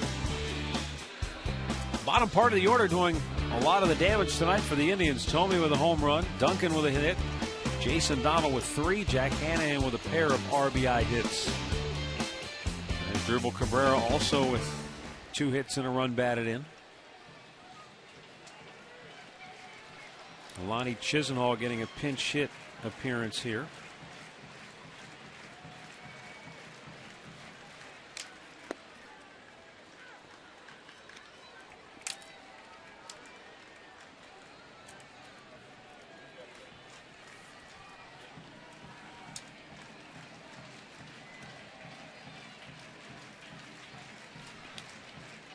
Swung on and missed. It's 0-2.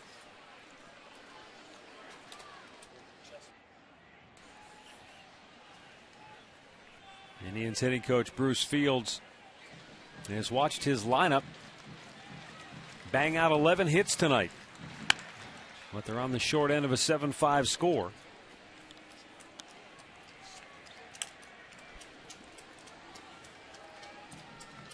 I wonder how often a team has had 11 hits and 11 strikeouts in the same game. Well, it's hit or miss. I mean, they put it in play. They got a chance to get it hit. You don't. You strike out. I mean, you're still making outs. But you certainly, I mean, with a team that you're not going to hit a lot of home runs. It's a young team. They swing and miss a lot.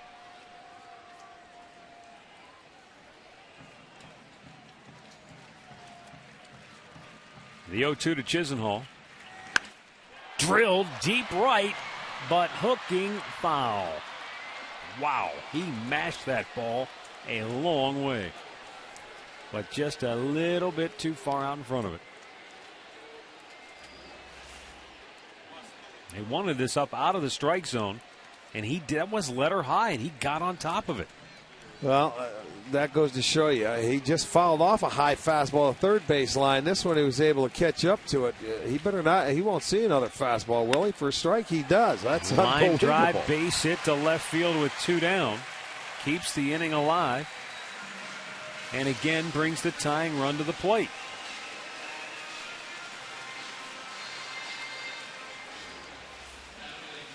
There's the third straight fastball. He's going to throw him up and out over the plate. Chisenhall, a nice job of staying on it and hitting it to left field. Started him off breaking ball, fooled him on the changeup, and he comes back with 3 fastballs, and Chisenhall gets a base hit. Kosuke Fukudome, 1 for 3, doubled and scored in the 7th.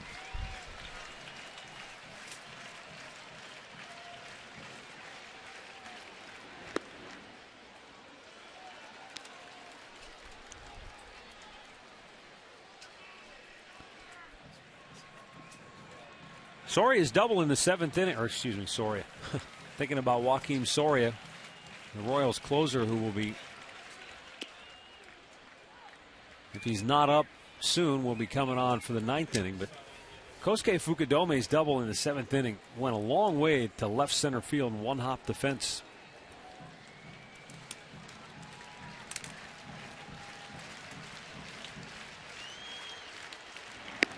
Missed outside, 2 balls and a strike. There is Soria, the Royals closer.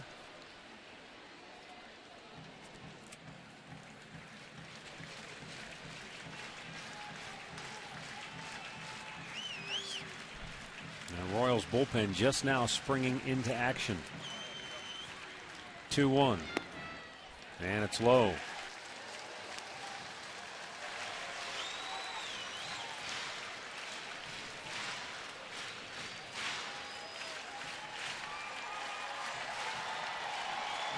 Fukudome in a good spot here, 3-1. It's ball 4. 2 on, 2 out as Drupal Cabrera coming to the plate. And the Royals do have activity in the bullpen, but it's not the closer Soria, at least not yet.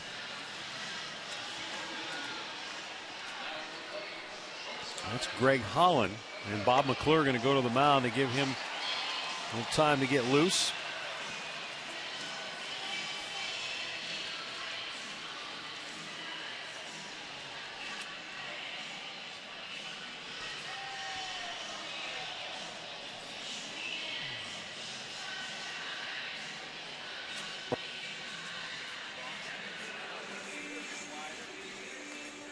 As Drupal Cabrera tonight is 2 for 4 with an RBI double. Well, they need another 2-out hit. They continued the inning after Donald led off with a single. They come back. They were able to get Hanahan on the double play. But then Chisenhall was down in the count 0-2, got a base hit. Then the walk to Fukudome. So now it's just a 2-out base hit. Of his Drupal Cabrera's 20 home runs this year, 11 of them have put the Indians ahead in a ball game. And he is the go-ahead run at the plate.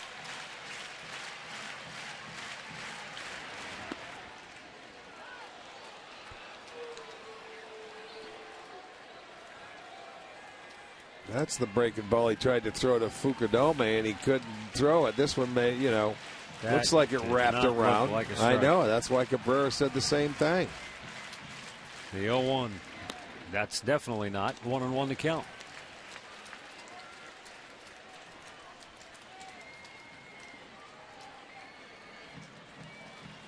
Lonnie Chisenhall is at second base. Fukudome the tying run at first.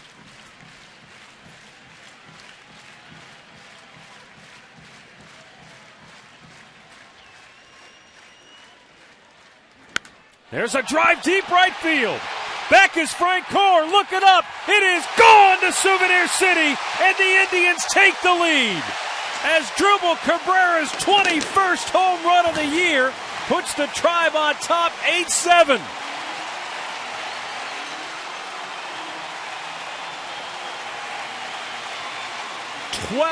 Of his 21 home runs this year have put the Indians ahead in the ball game.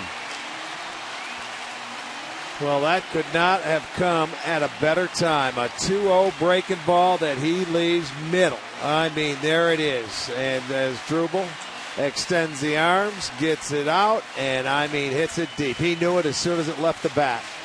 The Indians retake the lead, and there's your 2-out base hit.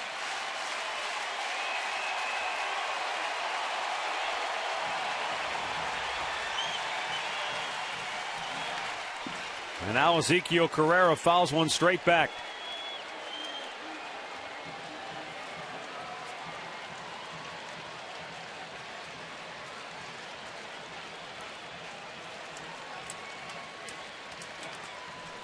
The Indians come back and respond with a 3-run inning of their own with 2 outs on a 3-pointer. I mentioned it before. It has been a wild game here tonight. I mean, unlike so many of the games that we have watched this year, which have been tightly contested 2-1, 3-2 type games, this one has featured a lot of offense back and forth on both sides. And Carrera pops one into center field. That'll end the inning.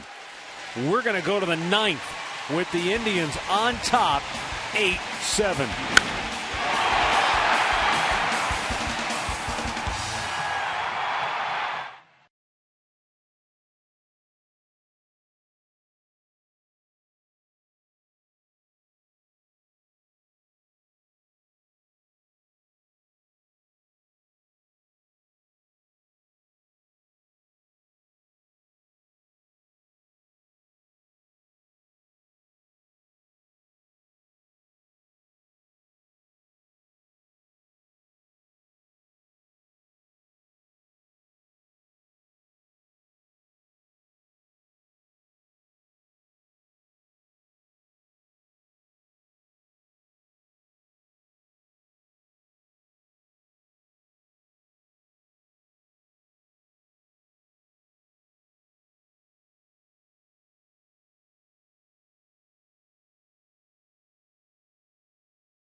Ninth inning here at Progressive Field. Chris Perez is coming on now for the Indians. He had just gotten up to throw because Cabrera hit the home run with 2 outs. And so he didn't have long to get loose. Joe Smith went out to start warming up, but that was just basically to give Perez enough time to get loose in the bullpen, and now he'll come on and make his warm-up tosses. But as Drubel Cabrera, Rick, it's been quite a year for him. There's no doubt he's the Indians MVP this year. 3 hits on the night. I was about to say earlier in the game, he had a couple of at-bats early, a pop-up and a strikeout, where you just wonder at some point, does he hit the exhaustion point? Because he's played every day all season long. This is his 127th game out of 129, and yet he gets up off the deck and has a big RBI double in the 7th and a 3-run homer here in the 8th. You have to do it. You may run out of gas a little bit, but there's always something left in the tank when you're an everyday player. And, you know, it's just something. Maybe it's a situation that comes in. I've seen him throw his bat a couple of times in the last week, meaning he's frustrated. Yeah. But sooner or later, something's going to click, and nothing bigger than that at-bat today. By the way, the Indians now this year at home have outscored the opposition in the 8th inning 42-19. Carlos Santana goes behind the plate.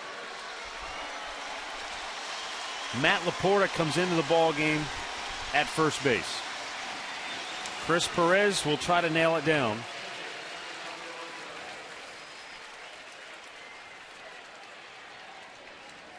Picked up his 28th save last night.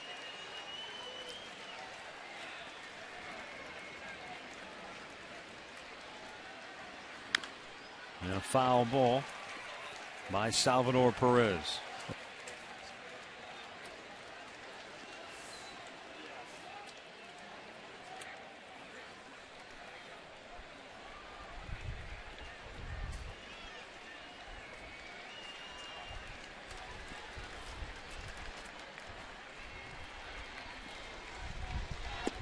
Slider for a strike. And a beauty. It's 0-2.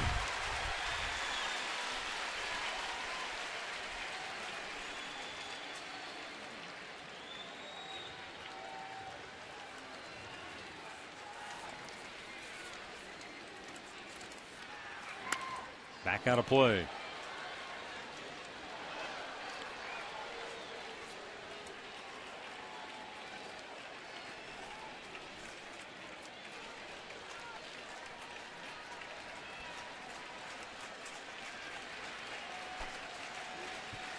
Now Perez ready. The 0-2 offering.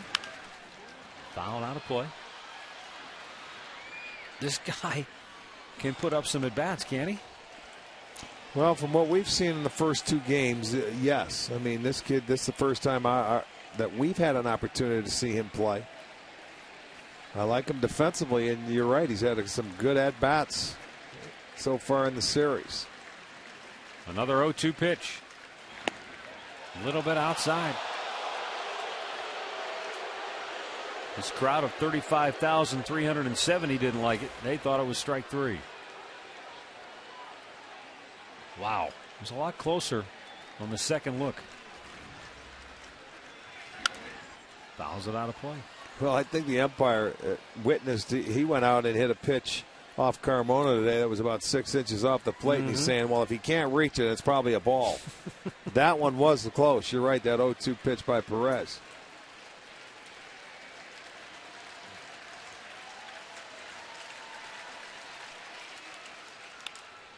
Serve towards center.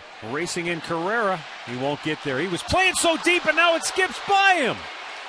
Perez around second and will hold right there. Oh, my goodness.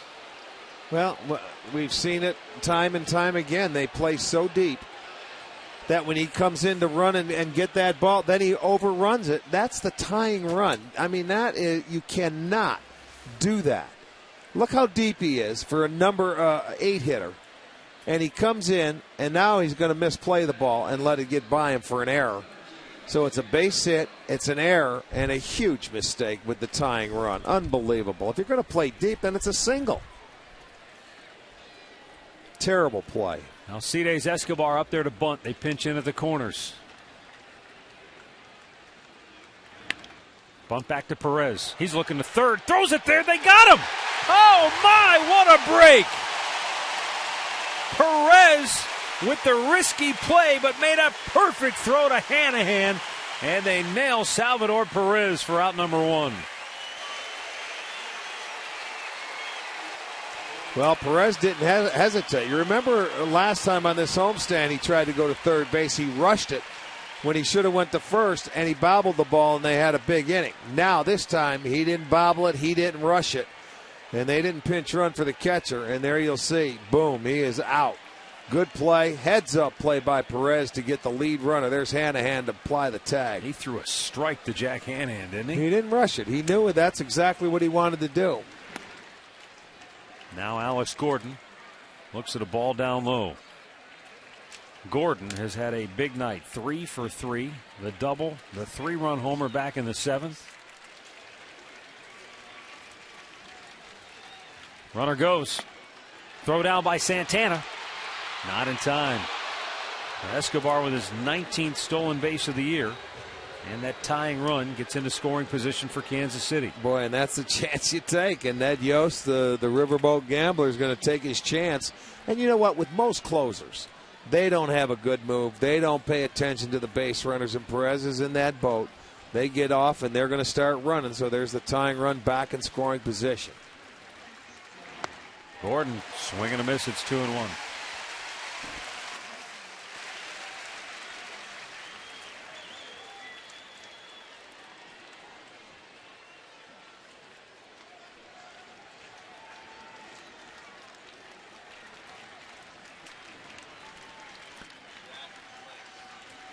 Now Perez ready with the 2-1. That's out of play.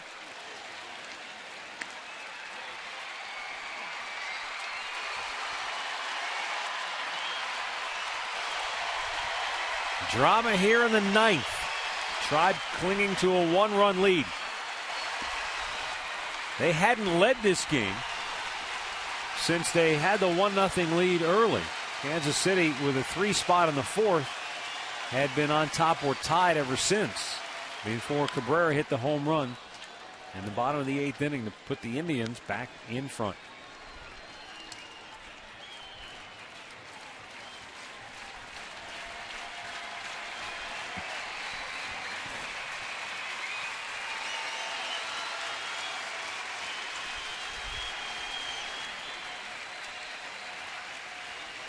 Now the 2-2.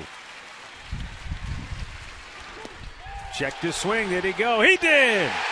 Todd Tichenor punches him out. 2 down.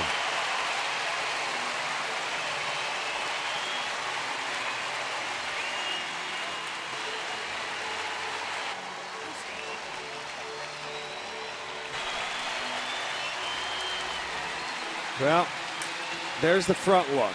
He started after it. He didn't think so. Here's the side look. Close. Yeah, it was very close. Close. Todd Tichenor was emphatic, though, with his signal at third base. So 2 down now for Melky Cabrera. And a slider for a strike. Cabrera an RBI double in the 5th inning. 1 for 4 on the night.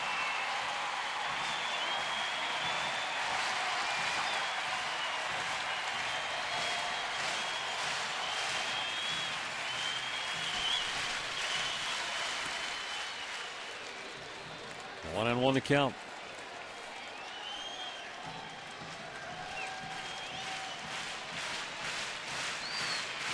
Wow. You don't want to look at those numbers now. Don't show me now. Show me after.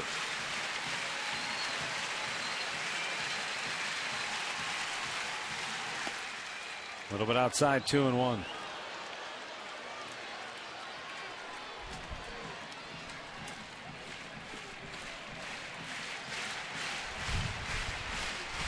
Conrad's Tire Express and Total Car Care postgame show follows the ball game. Home of the lowest everyday tire price guarantee. The 2-1. And that evens the count up. Good, well-located fastball. Down, away. There it is. Wow. At the knees. The laser. I mean, falling behind through 2 sliders, nothing to show for it. He comes back with a beautifully located heater. 35,370. They're up, and they are roaring here in the 9th. The 2-2. Swung out and missed, and the Indians win it.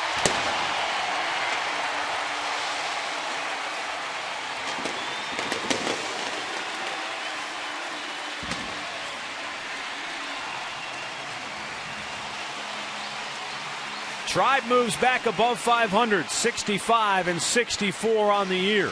They've beaten the Royals now 10 out of 14 times this season.